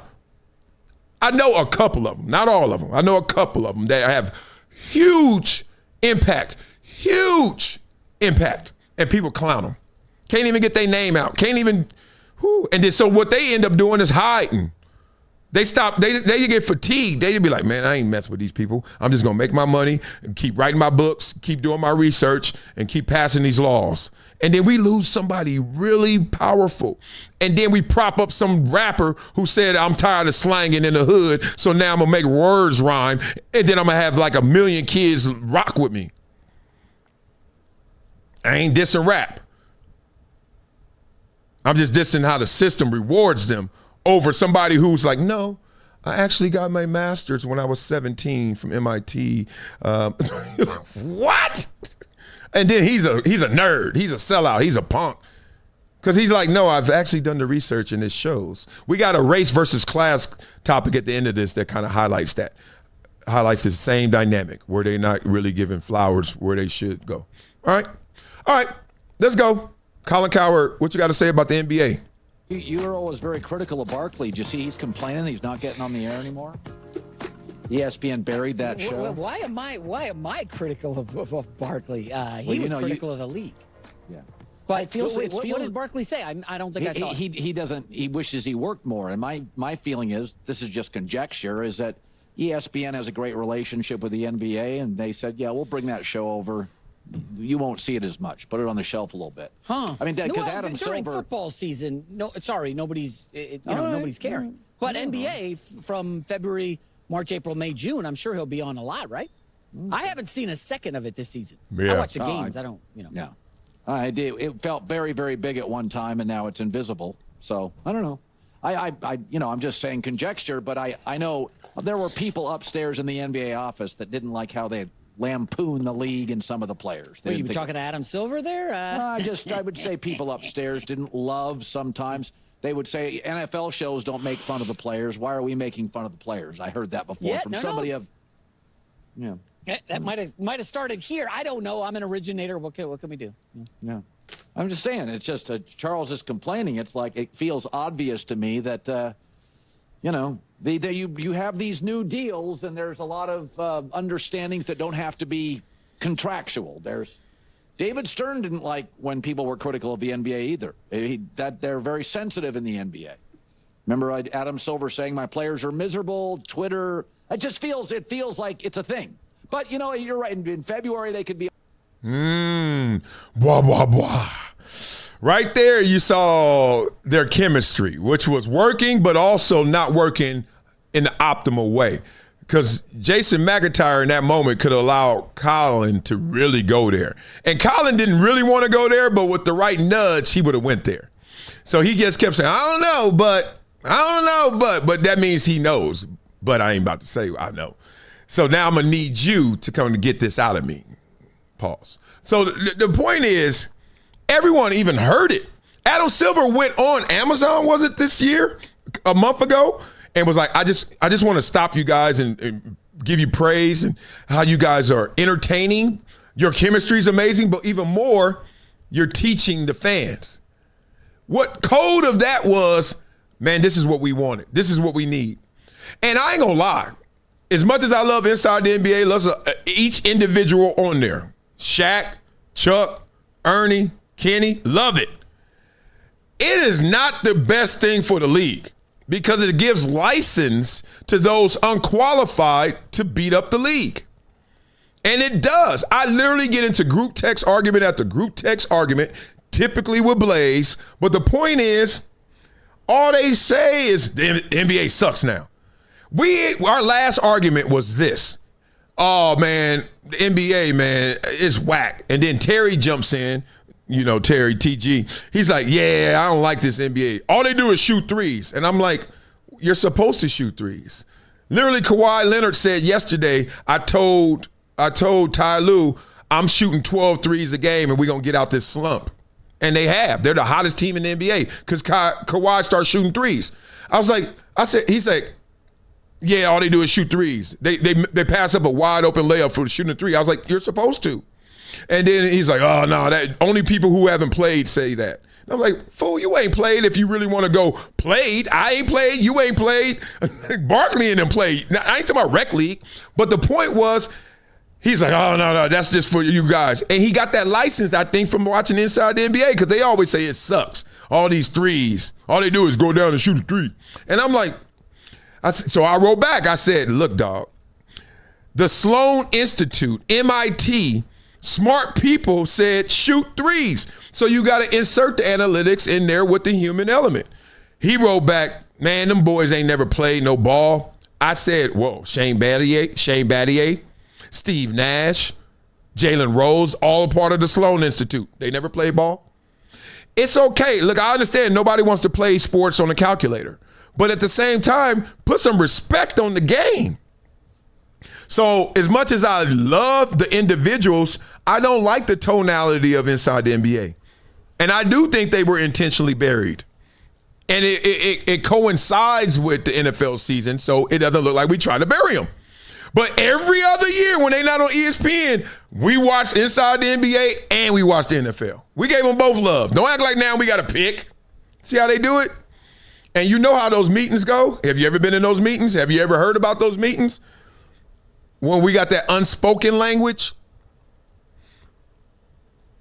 Adam Silver sitting there like, all right, we got to talk to our broadcasting partners. Who are they? And he's like, and we have a meeting today. His assistant, Dan, his assistant says, we have a meeting today with ESPN. Oh, okay, cool. Where are we meeting? At the Waldorf rooftop. Oh, okay, I love it. The burger is amazing. Okay, let's go. Then they go up there. Adam Silver's sitting there. He chopping up wood. Who is this? Jimmy Pitaro. Okay, head of ESPN. Hey, Jimmy.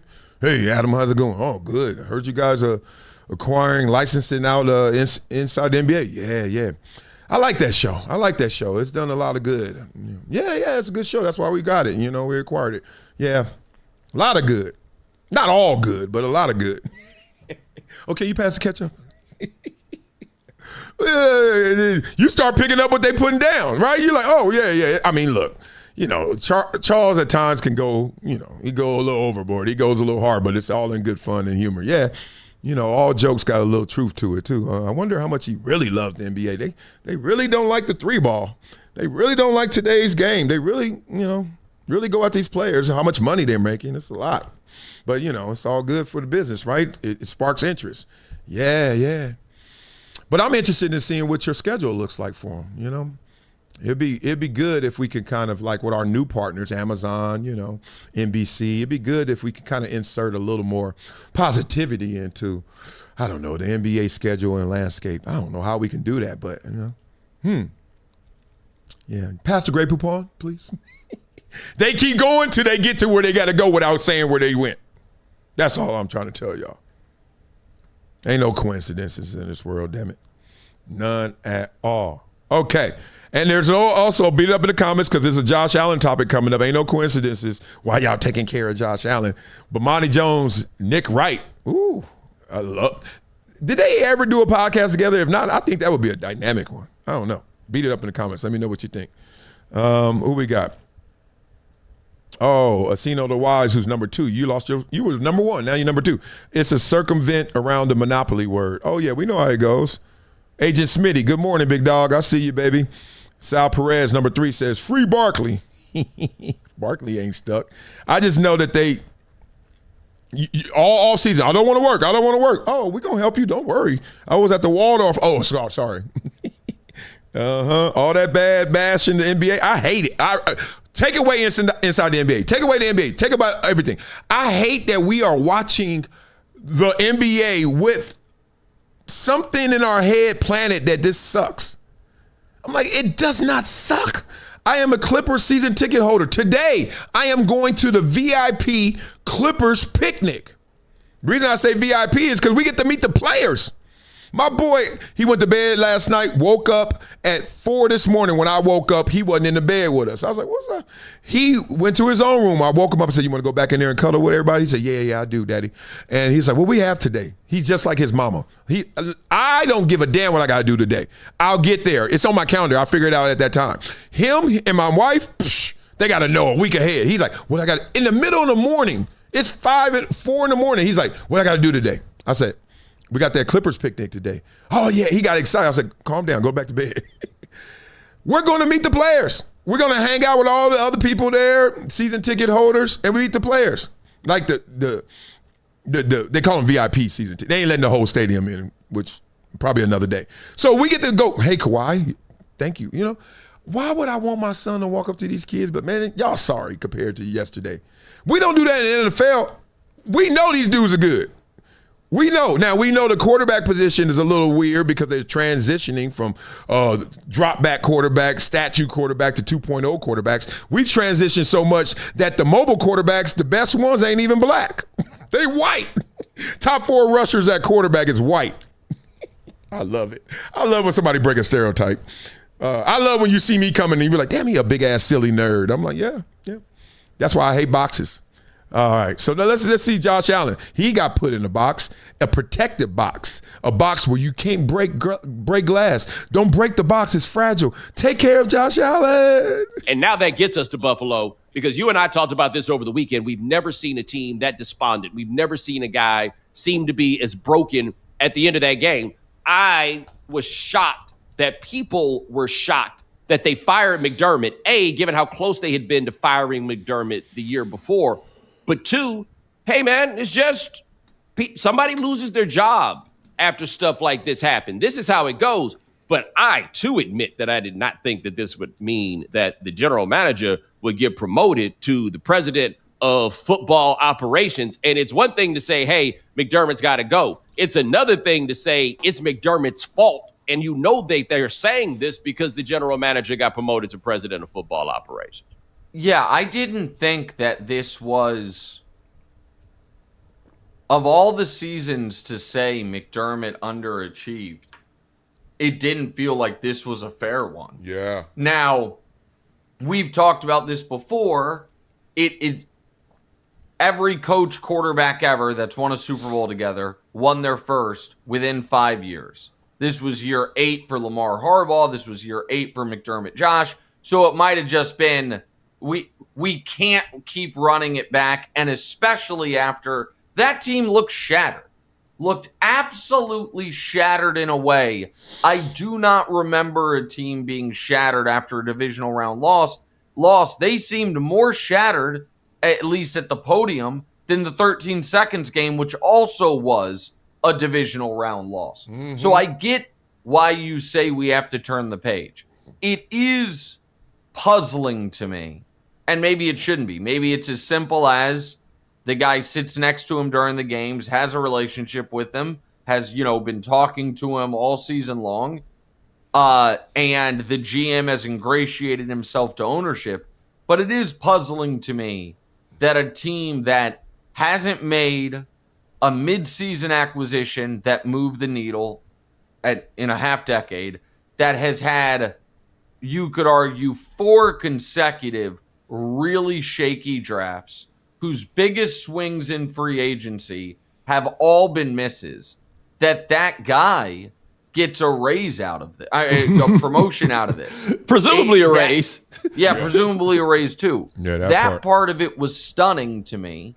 And it also felt like the only person related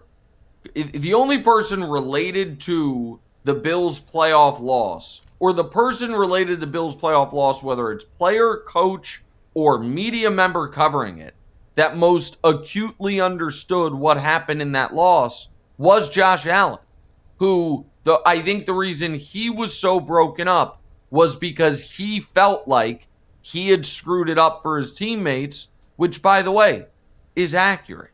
And that is not an indictment, meaning you're not a great player, you can't be a great player. But Josh was devastated because he's the best player on the team. He's the leader. He's what everything runs through.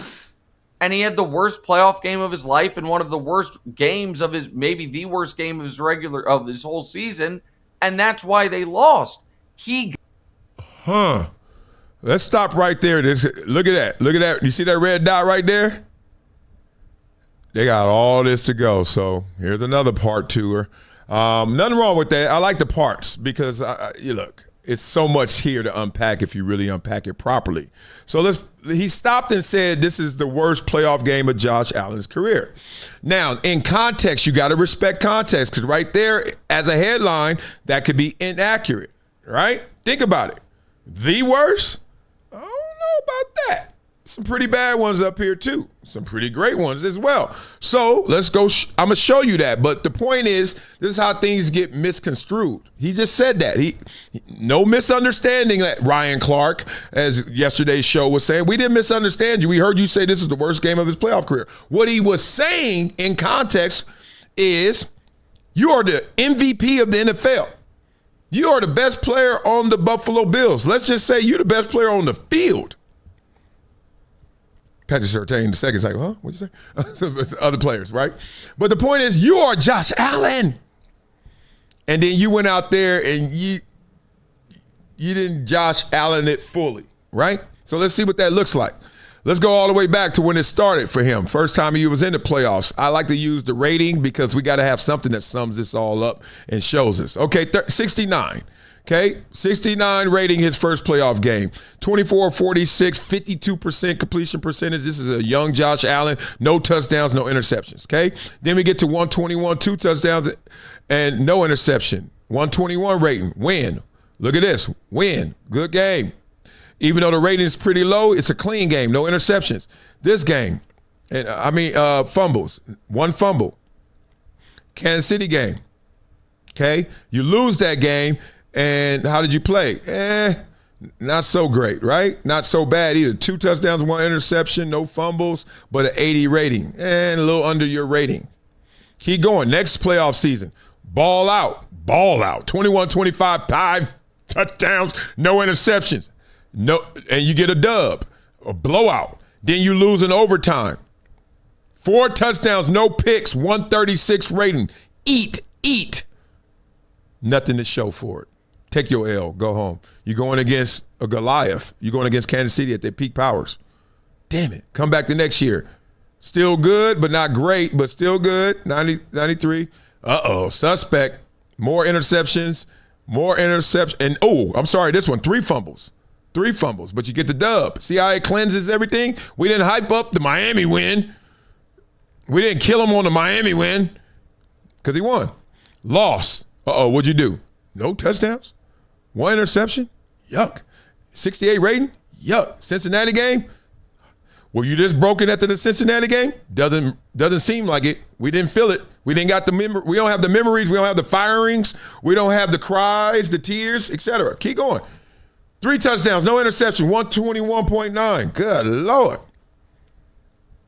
Then you take another L. Kansas City, I told you, 1 touchdown, no interception. Okay? Let's keep going. 2. Look at these. We can kind of speed this up. You can see this ain't the worst game that he's had. We had a 3 fumble game earlier. Let's keep going. Another Kansas City, another 3 fumbles. What the fuck? But 2 touchdowns, no interception, but you took an L. Heartbreaker. That looks like that, yeah. This year, Jacksonville. Good enough. You got it. Balled, 108. 1 touchdown, no interception in this one. 3 touchdowns, 2 picks, 3 fumbles. 90 rating. Let's be real. If we're going to be real, we've seen this Josh Allen before in the playoffs. Just haven't seen him after you won an MVP, which resets our expectations in the playoffs. So we're going to finish that one just to see if they give us a little more layers, because I love that. Josh Allen is just endearing. People love Josh Allen. People root for Josh Allen. If you are loved in Buffalo, you will be loved around the league, because the league has a little bit of mercy, a little bit of pity for Buffalo. Let's just be real. They won those 4 AFC championship games but lost all 4 of those Super Bowls. People always been like, oh, shucks. Come on, Buffalo. People kind of silently root for Buffalo. Right? They're like a mascot. They're like your all your teammates are there, and then they got a little brother. They always want to be in the huddle. They always want to be around, get the water bottles. You're always just looking out for him, right? Even though he ain't on the team, you're just looking out. He feels like a part of the team. You can have your team that you root for, but you always got a little something for Buffalo just because of what they've been through, right? They ain't with everybody else. Of all the franchises, I think that haven't won a Super Bowl, Buffalo gets the most love. And I'm a Charger fan. Buffalo fan, obviously, but I'm a Chargers fan. And I know it. When Chargers haven't won, people ain't looking out for them like they do Buffalo. They kill you, Justin Herbert, even though he getting killed by his own O-line. So let's just be real about that. Let's be real about that. All right. Speaking of being real, beat it up in the comments. We got a Ryan Clark topic. Part 2 of the South Beach sessions, which is more of a fireside chat, more of a hey, take off your armor and let's just talk for real. I've done South Beach sessions before with Dan LeBatard, so I know how it goes. You start talking about your mama and the deaths you dealt with growing up, all the deeper elements of who you are, not the surface stuff that we see every single day from you doing your platform, doing your network, etc. So Ryan Clark's coming up after I beat it up in these comments to see what y'all talking about. Oh, man. Love you guys. Love you guys. That's me stalling. Whenever I say love you guys and I repeat it, I'm stalling. I do love you, but I'm also stalling. So just call it like it is. Okay, here we go. Sino the Wise is number 2, but he's always right here. I got sick of Jim Kelly, but then he made me feel awful for getting sick of him. Yeah, that's what's happening with LeBron. People get tired of somebody, and then I'll be like, dog, you better get your energy up for them, because when they gone, it's something different. Dog, this is amazing. We're in a place where we get to watch greatness. I don't care how good you were in football. Jim Kelly was better. I don't care how good you are in basketball. Man, I could still cook. LeBron better than you. So why don't you just forget he better than Jordan or not? That's not your conversation. Get out of Jordan's body since you already in his shoes and sweatsuits. Get out of that and just think salute. Dog, you go to the club and see a dude with a baddie. She fine. That's what y'all call them now, right? Baddies. She's super fine. She a 10, 10, 10, 10. Even though there's no such thing as perfect, she's a 10, right? And you like, dog, you walk up to him. You see him in the bathroom. He like, oh, what's up, player? He's like, oh, man, player, you out here winning. Whoa. He like, oh, thank you, man. You salute that dude because he got you. You like, man, you single. You out there looking, and you will look just for her, but she already taken. You like, salute, player. You give props all day to people who got you. You see somebody's car, he pull up, you got your nice car, you got you a nice Nissan Altima, and he got his on some Inkies. He got his, you remember them rims? He got his on Inkies. He's like, oh, man, you hooked that Altima up, man. Like, we give out flowers all day, but when it comes to, sports, I hate you. It's okay, because I know it keeps the energy going, the battery, positive and negative, but please be real. Don't really hate them. It ain't that deep, is it? All right, let's get into this. Ryan Clark, continue talking, big dog. We want to know why you feel misunderstood. So far in the first half, I'm not recapping fully. I'm just going to give you a general synopsis. If you want to see it all, watch the video from yesterday. I did it. Ryan Clark is on with Dan LeBatard, and he's talking about he started off with fear, and then he turned, I don't fear men, but I don't like being misunderstood. And we kind of went into that and went in depth. Now let's use his words for him or against him. Let's go. Whether he was purple, green, blue, I'm just talking about number 17. Well, but the race wars are unpleasant, and you get in the middle of them by virtue of having honest opinions about seeing things happen, and you protect the disenfranchised. So you're going to end up in these situations with fights that are not fought in good faith. Yeah, but now, though, I think my thought on it is this. I'm never going to stop speaking or talking for, speaking to things that matter to me. Never. I'm never going to stop doing it. I will. Okay. Right there, something went off in me, a silent alarm, which is you've never been asked to, right? Now you're speaking to the wind because no one is asking you to stop talking on it, but it seems like you've had that challenge or you've had that inner debate. Okay, well, let me just say it right now, big dog. If it's yours, you can share it. Right? Now, if it ain't yours, be careful what you're giving away. But it's yours, go ahead. Never debate that again in your life, okay? You don't need another gray hair off of, man, I feel something, I want to say it, but no. We need soldiers. We need warriors, okay? We need people to really say it, so keep going, big dog. Stop fighting about it. Because what happens is your initial thought is your initial thought. Whatever people want to do with that, they can do with that. But when somebody attacks you or attacks your thought, you now end up in this back and forth that takes us totally away from the thing or the people or the person that mattered in this situation. Okay, I got to be careful with this one because attacked, that's a word. That's a choice word. I don't believe in attacks when they're oral. I don't believe in attacks. Now, I could be wrong. But if you say something to somebody and then they respond, but they respond either in magnitude that you didn't even give it with, like you started off on a 1.0, they returned a 2.0, but it's still oral, it's still just text, it's still just tweets. That's not an attack. If 1 million people like their tweet to you, but you tweeted something else out, that's not an attack. Now, I know people will attack you. I know there are people with no avatars that's coming. I know there's bots somewhere in India that's going to come attack you. I know that. But that's not really an attack. I'm using your word. Attack? You play football at the highest level, and you was one of the hardest hitters ever. Attack? Is that the word?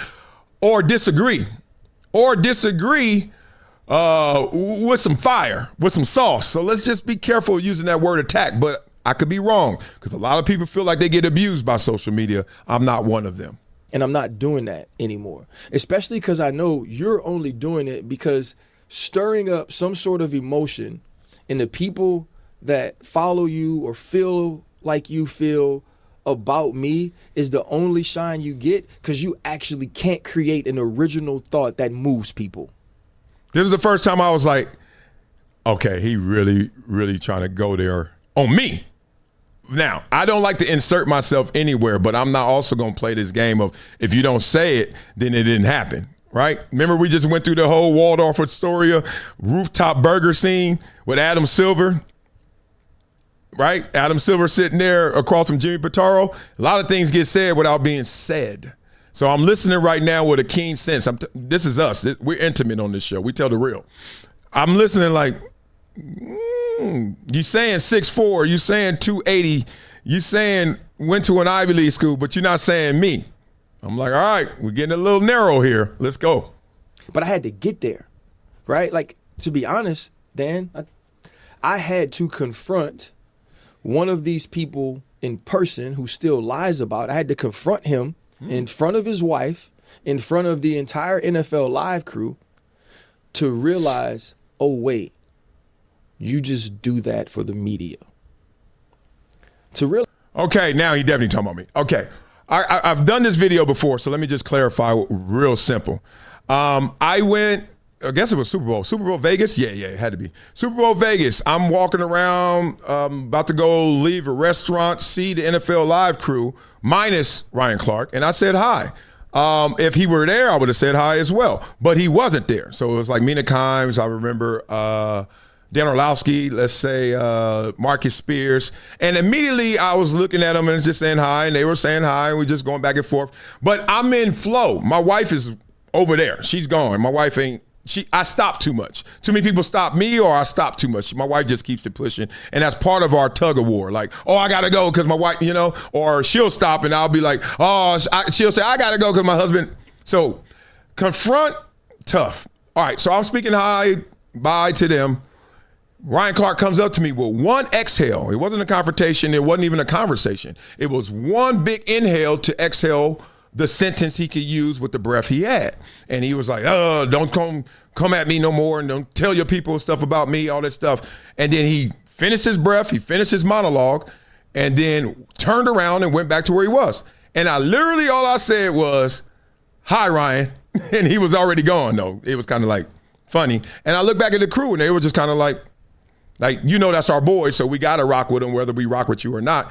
And also, you said you were about to leave anyway, so all right, make it easy on all of us. And I was like, all right, y'all, have a good one, great one, peace out. So confrontation is a little bit loose, but I understand that Ryan wants to be the bigger man in this situation, or at least try to impose his will, because as you guys know, Ryan Clark has wanted to fade with me, so he's made those type of threats or those type of scenarios, and I don't do that. So I understand where you're going, Ryan, but let me let you finish before I finish.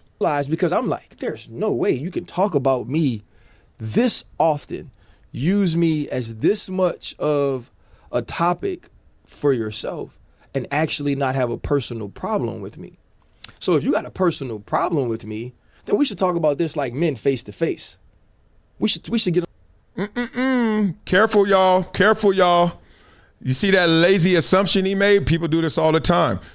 That they think that since you criticize me or you do it in a quantity that you have a personal problem with them. We're all in the content space, baby. I don't think you understand what you signed up for. Okay, here's the thing. You criticize some quarterbacks. You criticize some players. I don't know if you have a personal problem with them. Do you? Do you? You really just admitted that you have a personal problem with Josh Allen or whoever else you criticize. Really? Oh, you've talked to Josh Allen on the phone numerous times because you always talking about Josh Allen in a critical way. Really?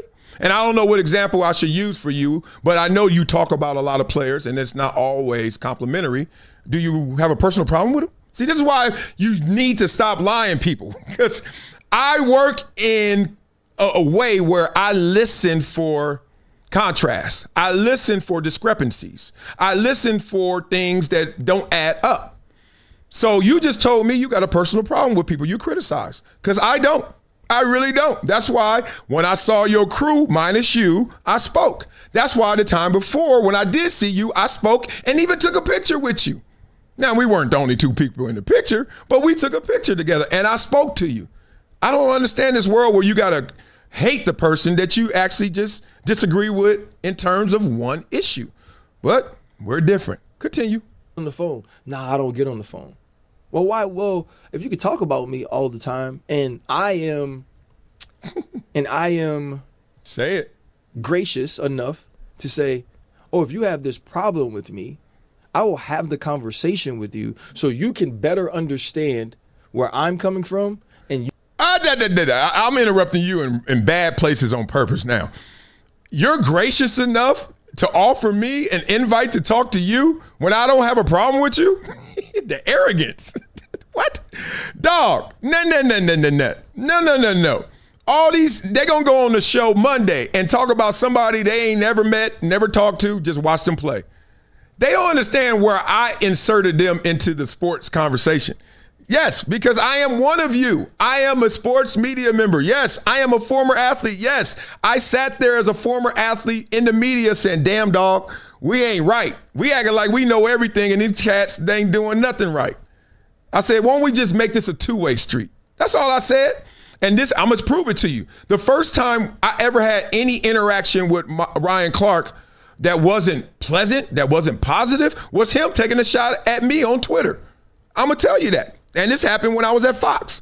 So this is where it all started from. He's just mad that he started something he can't end. That's okay, big dog. Don't start none, won't be none. Continue.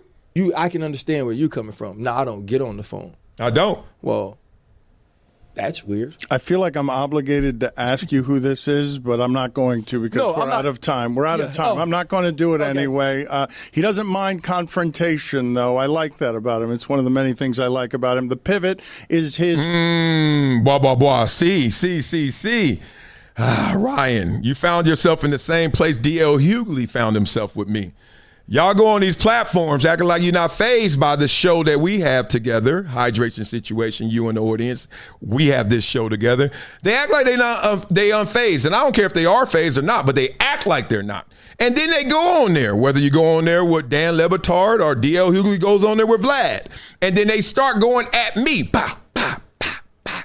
Saying my name, not saying my name, it doesn't matter. People know who you're talking about. I don't even play that game. If I'm going to talk about you, I'm going to talk about you. I'm going to say your name. So names and numbers, as my coach said. But then you go there, and then every time, and it's going to happen probably every time, someone going to say, wait. I know you don't like him, but I do. Right? So your personal problem with him, I just let you spill all the beans. Time's up. Let me just tell you, one of the many things I like about him is he ain't scared. So, Ryan, please don't misconstrue I don't want to talk on the phone with you with me being scared. I don't want to talk on the phone with you. You know why? Because I knew you for maybe 5 years, and we never talked on the phone. And then that was all. That could have been just, what's up, big dog? You had my number, right? I had your number, or I could have got it. Either way, if you didn't have it, you could have got it. But you never cared about talking about me in a positive way. And while we were still in that space, the first time, that we ever had an issue is when I was working with Acho. And I remember you sent a tweet. Basically, you were going, I'm the sellout, or I'm on brand, I'm on the other side. That whole like questioning my black card stuff. And I was like, wow, Ryan. Because I know you were in allegiance with Quincy Avery, the trainer guy, and David Mulugeta and all his clients. And I probably was being critical of one of his clients or someone who went to LSU. But I remember this. And what hurt me in that moment was not that Ryan Clark was calling me out. What hurt me is I knew from now on, you and I are going to have to go at it. Because you didn't just say, Marcellus, I disagree with you. You didn't say, Marcellus, oh man, what are you thinking? Why are you on the other side of this argument? You immediately went at me and my character. You did a personal attack for public knowledge, right? You know what a tweet is forever. He tweeted it. I think he probably deleted it too, but I don't know. But the point is, he tweeted basically a summation. Marcellus is that, the other side, sellout. What did I tell y'all about me? And I've been warning people all the time. I try to tell you, I am peaceful. I am a gentle giant. I will not start anything. I am not a fighter. Trust me. Ryan Clark sees me again. Dog, there's nothing. There's no fade. There's no what's up. There's no mad dogging. There's no pointing fingers. There's no shoulder bump. I will not engage. I'm also not going to call you. Not doing none of that, dog. I'm just going to do my show. And if you in it, you in it. If you ain't, you ain't. I've done more shows without you in it than in it. So calm down, dog. But one thing about me, if you start something with me, it will never end. And I don't mean that in a negative way. I don't mean that I'm always coming for you. I mean, I remember what this was. You tried to get me. You tried to have a convincing argument to make people think I'm a sellout. You started this. First shot fired from you. Pow. You missed. But I'm going to remind you that you took a shot. So I play 4 quarters of football, and I don't think a lot of people understand what 4 quarters of football is. It's to the end, every single snap. It's not personal, Ryan. It's for everybody. Okay? This is simple. If you mess with me, I'm just going to tell you and show you, you messed up. It's simple. And that's it. I will give you praise. I will give you criticism, but I will never forget. People always say forgive and forget. No, don't forget. How can you forget? You're going to rewire your brain to say that didn't happen? No, because if you would have got your way, you would have had me discarded, destroyed, and thought of as a sellout for life if you had your way, but you didn't. So I just want to remind people that I am not, once again, in a personal beef with anybody. Some people are mad at that, actually, because I won't let them off the hook. Ryan wants me to let him off the hook of criticism. That's auntie behavior. You don't want to be criticized because you don't want people to really look at you for who you are. That's why you're misunderstood, Ryan. It's not us what we're hearing. It's you what you're saying. That's simple. So enjoy, big dog. I'm not mad at you. Don't lose sleep over me. I know you said you don't fear men, so I'm a man. Don't fear me. I will never, let me tell you again, I will never, ever come at you. I will never, ever do anything to you. I will never. I also will never give you the pleasure of getting off the hook of the guilt and the missed shot that you took. I'm like Kendrick. I don't know if it's a Compton thing. It was in our water. We are good. I love you, Drake. I'm Kendrick. I love you. Oh, you want to do that? Okay. It's all right. Simple as that. Okay? I don't understand any other way. You want to get on the phone? Why would I get on the phone with you? I don't get on the phone with anybody, 1. But 2, why would I get on the phone with you and let you make this private apology when you publicly defamed me? You publicly went there. Now, I ain't going to litigate. I ain't going to do all that. I ain't going to make extra. I ain't make noise about it when it happened. I just responded. But we did this in the public eye. So now you're like, well, let's talk it out. Talk what out? I'm a sellout. You want to talk to the sellout for what? To say what? You already said what you wanted to say. Now you want to just argue. Nah.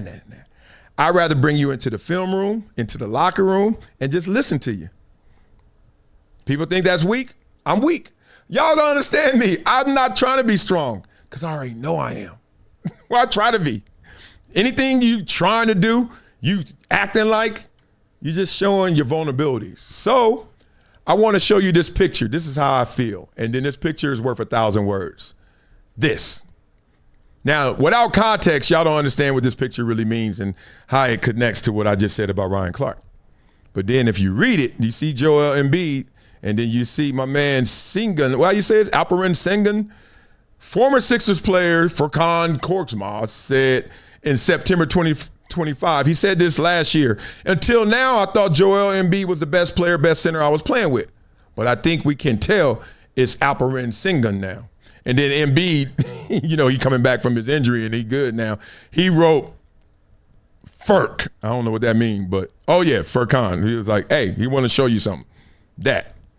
That's 4 quarters of football, or in this case, basketball. Okay? You can forgive, but don't forget. How would you?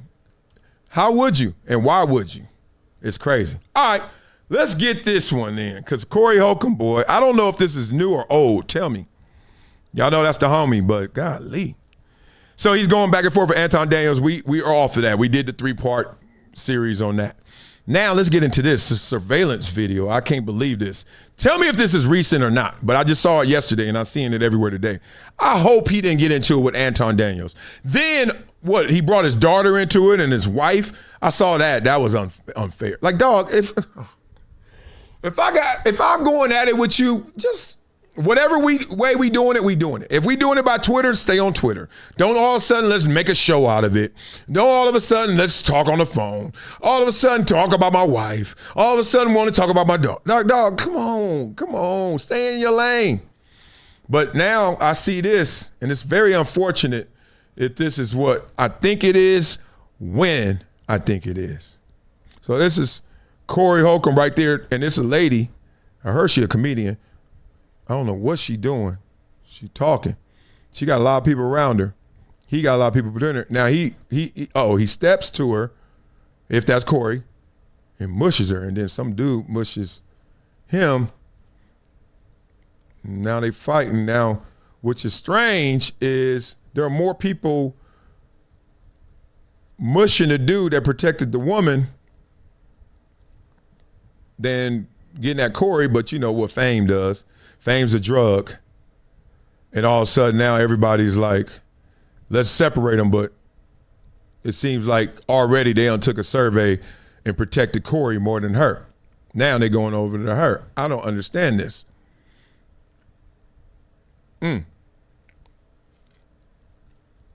Crazy. Okay, that's enough. Let me tell you. This is why I don't even give energy to any conflicts. And back to Ryan and Anton and him had their conversation. Remember? Oh, they wanted to meet and they did the show and then the show blew up and let's go outside or I bet you won't say it again. I do not play those games. I am above that. I am. People always act like, don't act like you too big. Don't act like you too good. I am too good for that. I'm too good. I'm too good to put myself in any situation where there's the potential of that. I am. Say what you want. Okay. You're not coming over to my house. I ain't going to your house. I ain't going to your set. You already showed me how you're emotionally volatile. Ryan Clark is emotionally volatile. Anton Daniels, he showed he is. Corey Holcomb showed he is. And I don't know if this surveillance footage is new, but to the point. Why do I have to wait for something to happen to say, oh, I didn't know that would happen? People do that all the time. Oh, I didn't know that was going to happen. Yes, you did. You just didn't believe in that scenario. I am not going anywhere where I think there's an ounce of problem there. An ounce. Because I haven't seen it turn into a pound. I'm going to tell you this story one more time because this is the one. This is why I will be a punk for every single person in this world except myself. I'm going to be strong for myself, and I'm going to avoid weak shit. That video right there showed me. I was in high school. There was a running back. I'm going to leave his name out of here because there's a lot of street connections and craziness. He was insane. He was way better than me. I'm looking up to him. He was a baller.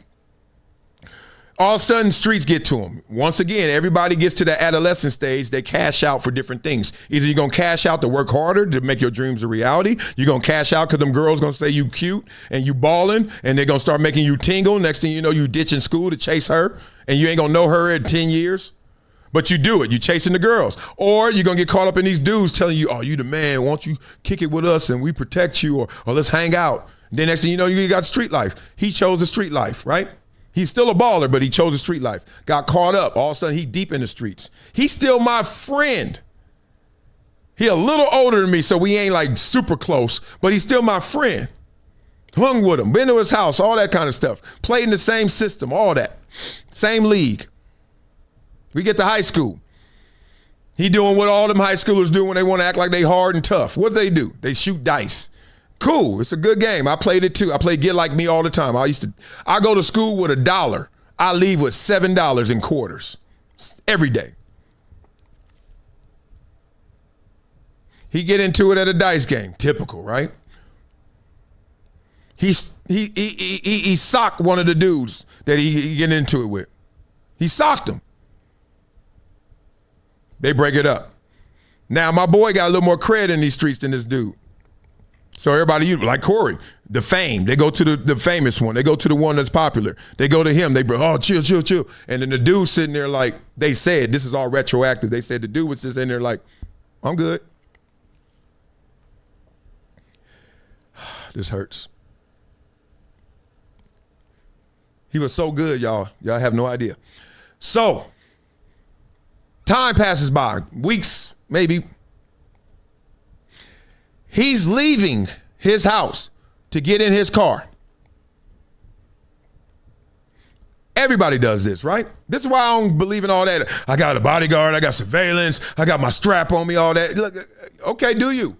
I just got God's grace and mercy, and when that runs out, hey, I'm going to see God. I'll holla. I ain't living no unpeaceful life to protect my peace. Anyway, do you? He get in his car. Close the door. Hand on wheel, start the car, boom. Shotgun right here.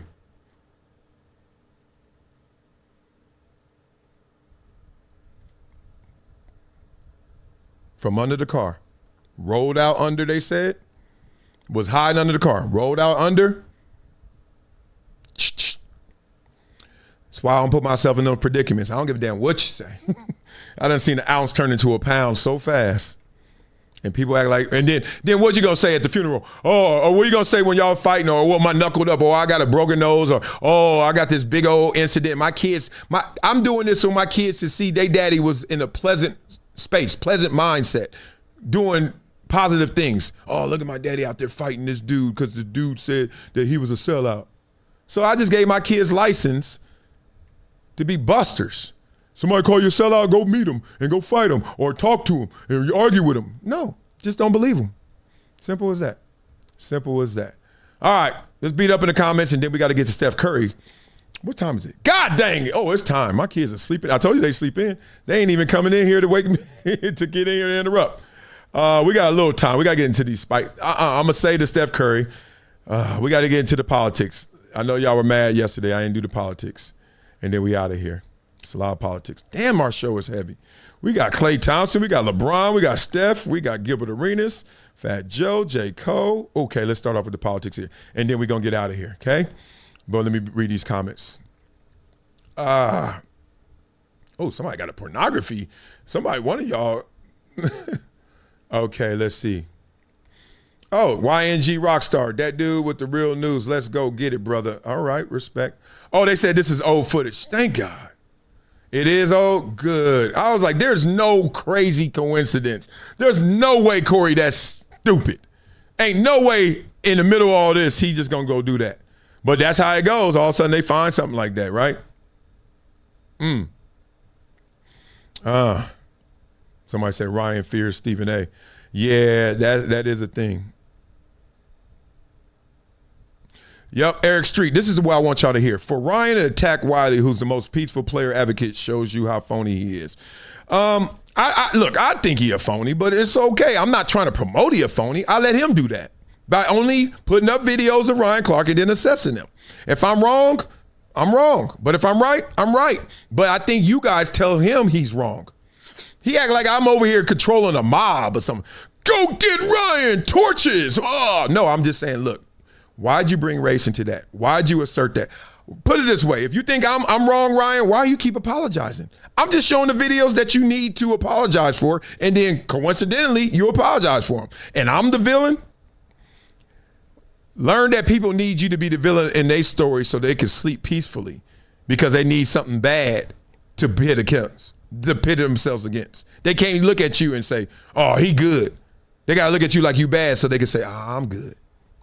I don't do that. But I know people that are weak have to do that. Simple as that. All right, so now let's get into this, the politics, and we out. UFC got politics? Y'all think so? Kenny. Hello, Ariel and team. When Michael Jordan once famously said Republicans buy sneakers too while refusing to publicly endorse a Democrat. Oh, I said, no, okay, I added a question there. He's just saying Michael Jordan once famously said that, which is true. Will there ever be a time when the UFC realizes that centrist, left-leaning, and apolitical fans buy streaming service and event tickets to? Peace and love, peace and love. Well, recently Dana White was doing some media and he was defending his stance that the UFC is not a political company, that they don't lean in one direction or the other. And he brought up some famous examples of presidents appearing on other sporting events, telecasts, fields of play, et cetera, et cetera. Take a listen. Okay, before we take a listen, just answer right now, beat up in the comments. I mean, it's impossible, I guess, to be properly balanced when you're that big. But do you think there's political bias in the UFC? Just yes or no? Do you think you'll have any issues getting fighters there? I know some fighters have raised some questions about whether this event will be too political or have too many political overtones. Yeah, I mean, I don't know how it would be too political other than it's at the White House.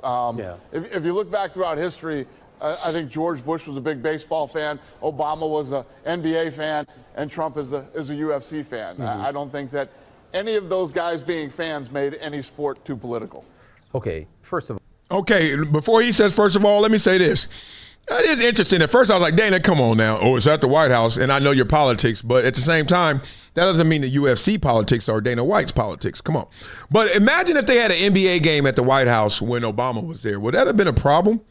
Would that have been political? To Dana's point.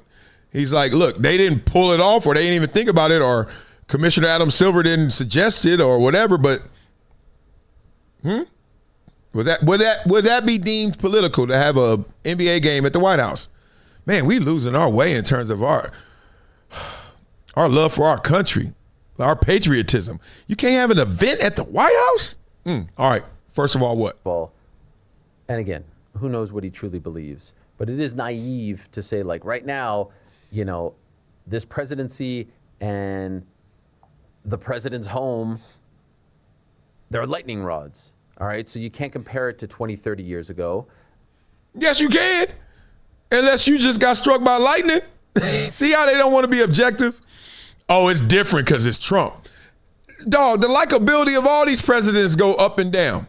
Right? Like, what are we doing? Look, I understand what you're trying to say, but you have to correct yourself and say, forget what I'm saying. What am I thinking? Like, if there was an NBA event, I ask you again, when Obama was there, would that have been a problem? No, people liked Obama. I give a damn what you like. Is it a problem or not? What? It's a very, very tense time. It's a very polarizing time. And I'm not giving my commentary here, but come on. Let's not kid ourselves. It is. There are people who feel very strongly one way. There are people who feel very strongly the other way. So yes, I can imagine there are fighters who would say, you know what? And there have been fighters who have said, I don't want to fight on this card. And I can imagine there are some fans who would be like, I'm not going to watch this. Now, I can also imagine there's going to be a ton who are going to just say, I don't care. It's going to be a stacked card. We presume I'm going to watch it and sort of deal with the rest that comes along with it. But to just sort of be like, come on. You know, other than the fact that it's at the White House, no, that's a symbol for a lot of things that make people feel one way or the other. This is my issue when politics get emotional, is that your feelings supersede your logic. And this is why I'm very interested in politics now. And I wasn't, and my wife was really into it. She's kind of taking the back seat, taking a step back. We'll see. She changes with the wind. But I was like, I don't care about politics, and I really still don't. But I do care about people. And I care enough about people that when I catch you getting off course or now disagreeing instead of respectfully disagreeing, like you're getting despondent to each other, we're getting distracted, we're getting divided. I'm like, hold on. Dog, you got way more in common with him than you are admitting. Like, we ain't got, look, there's enough room in this world for both of us to coexist and never know each other exists. Like, there's so many ways we could skin this cat. We can make you guys understand your similarities. We can make you guys understand your differences respectfully. We can make you guys understand you never going to even have to deal with this person.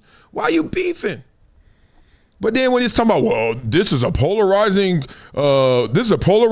office, and therefore we shouldn't do anything there. No, you shouldn't. I'm not.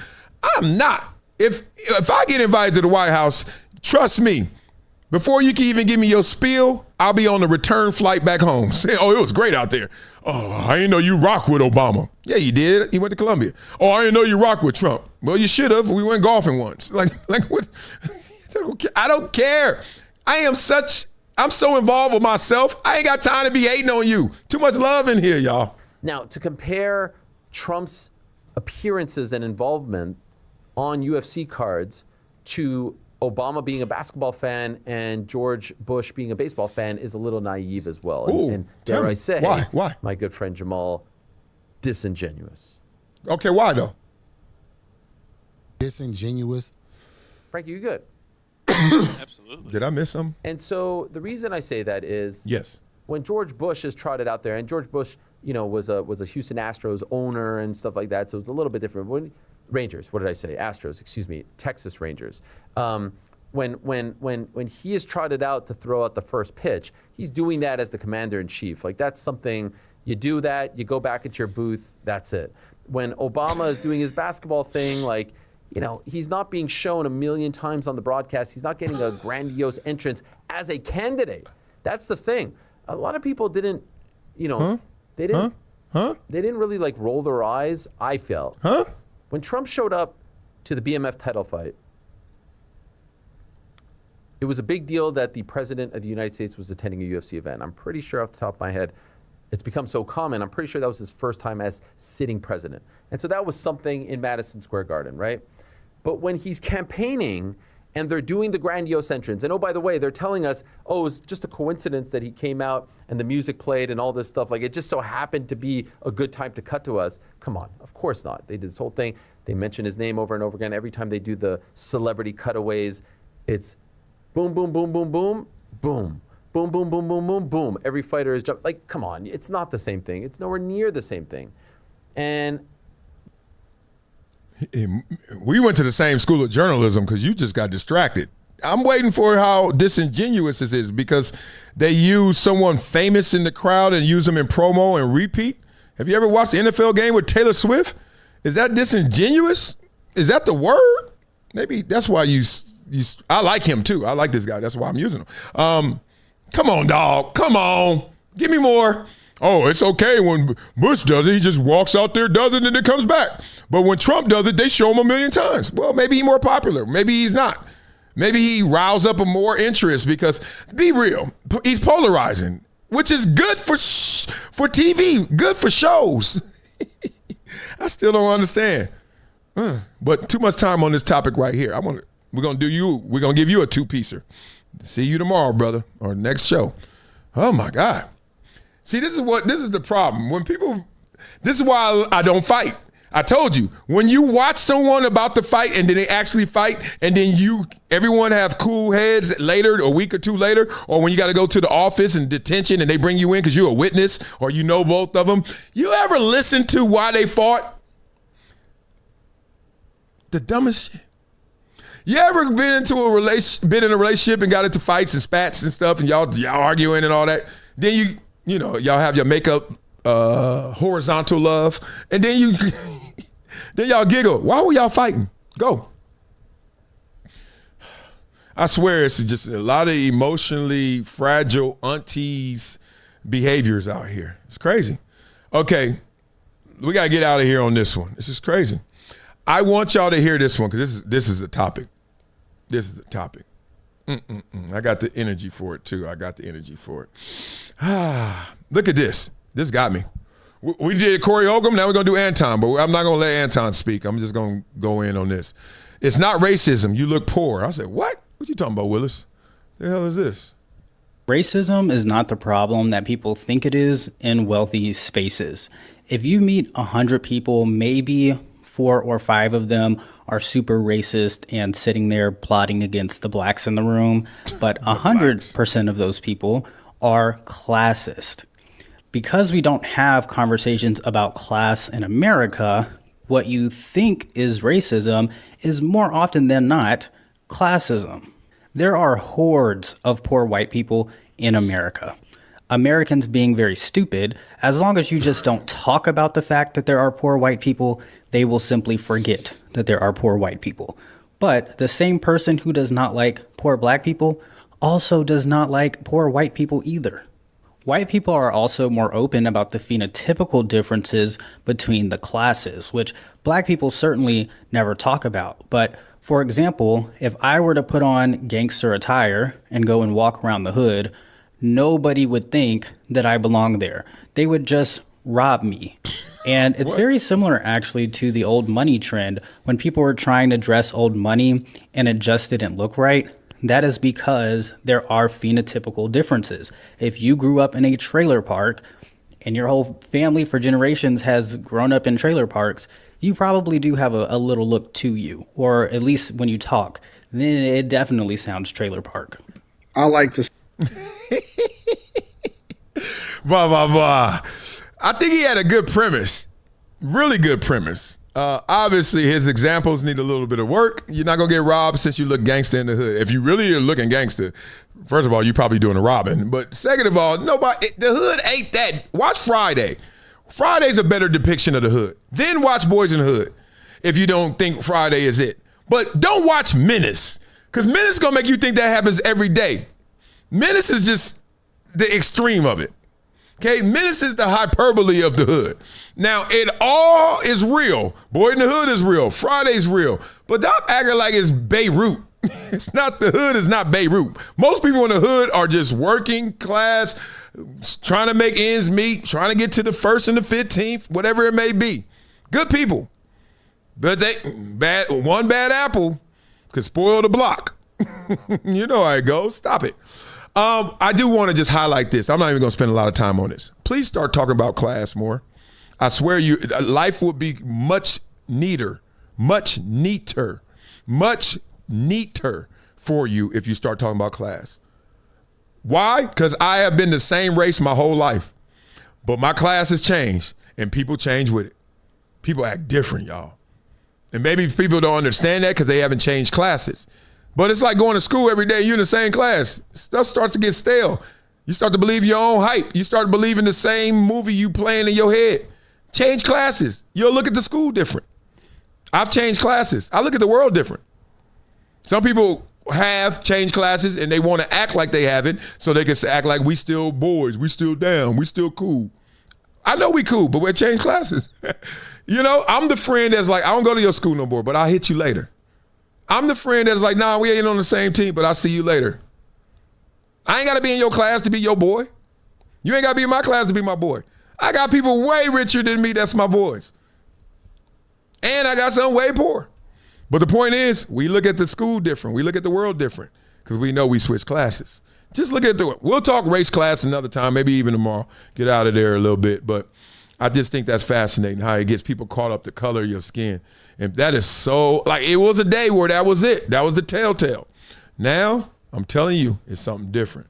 All right, let's get out of here. I got this. Look, I got to just show y'all. I've been having this in the queue. Oh, it's ready. Oh, this is a video of us playing, the Buffalo Bills playing in 99. And crazy enough, your boy is in it a couple times. And I wanted to show y'all some old clips since that's where the game is gone. But you know me. The kids want to see it. I'll show you. All right, love for you guys on this Saturday. I'm going to enjoy seeing my Clippers, the hottest team in the NBA. I tell Kawhi, y'all said what's up. I tell James Harden, you said what's up. See what's inside his beard. And y'all have an amazing day, y'all. I mean, real spit. Don't have a normal day. Have an amazing day. Peace. It's been a decade plus that I knew that this day was going to come. Oh, this is not a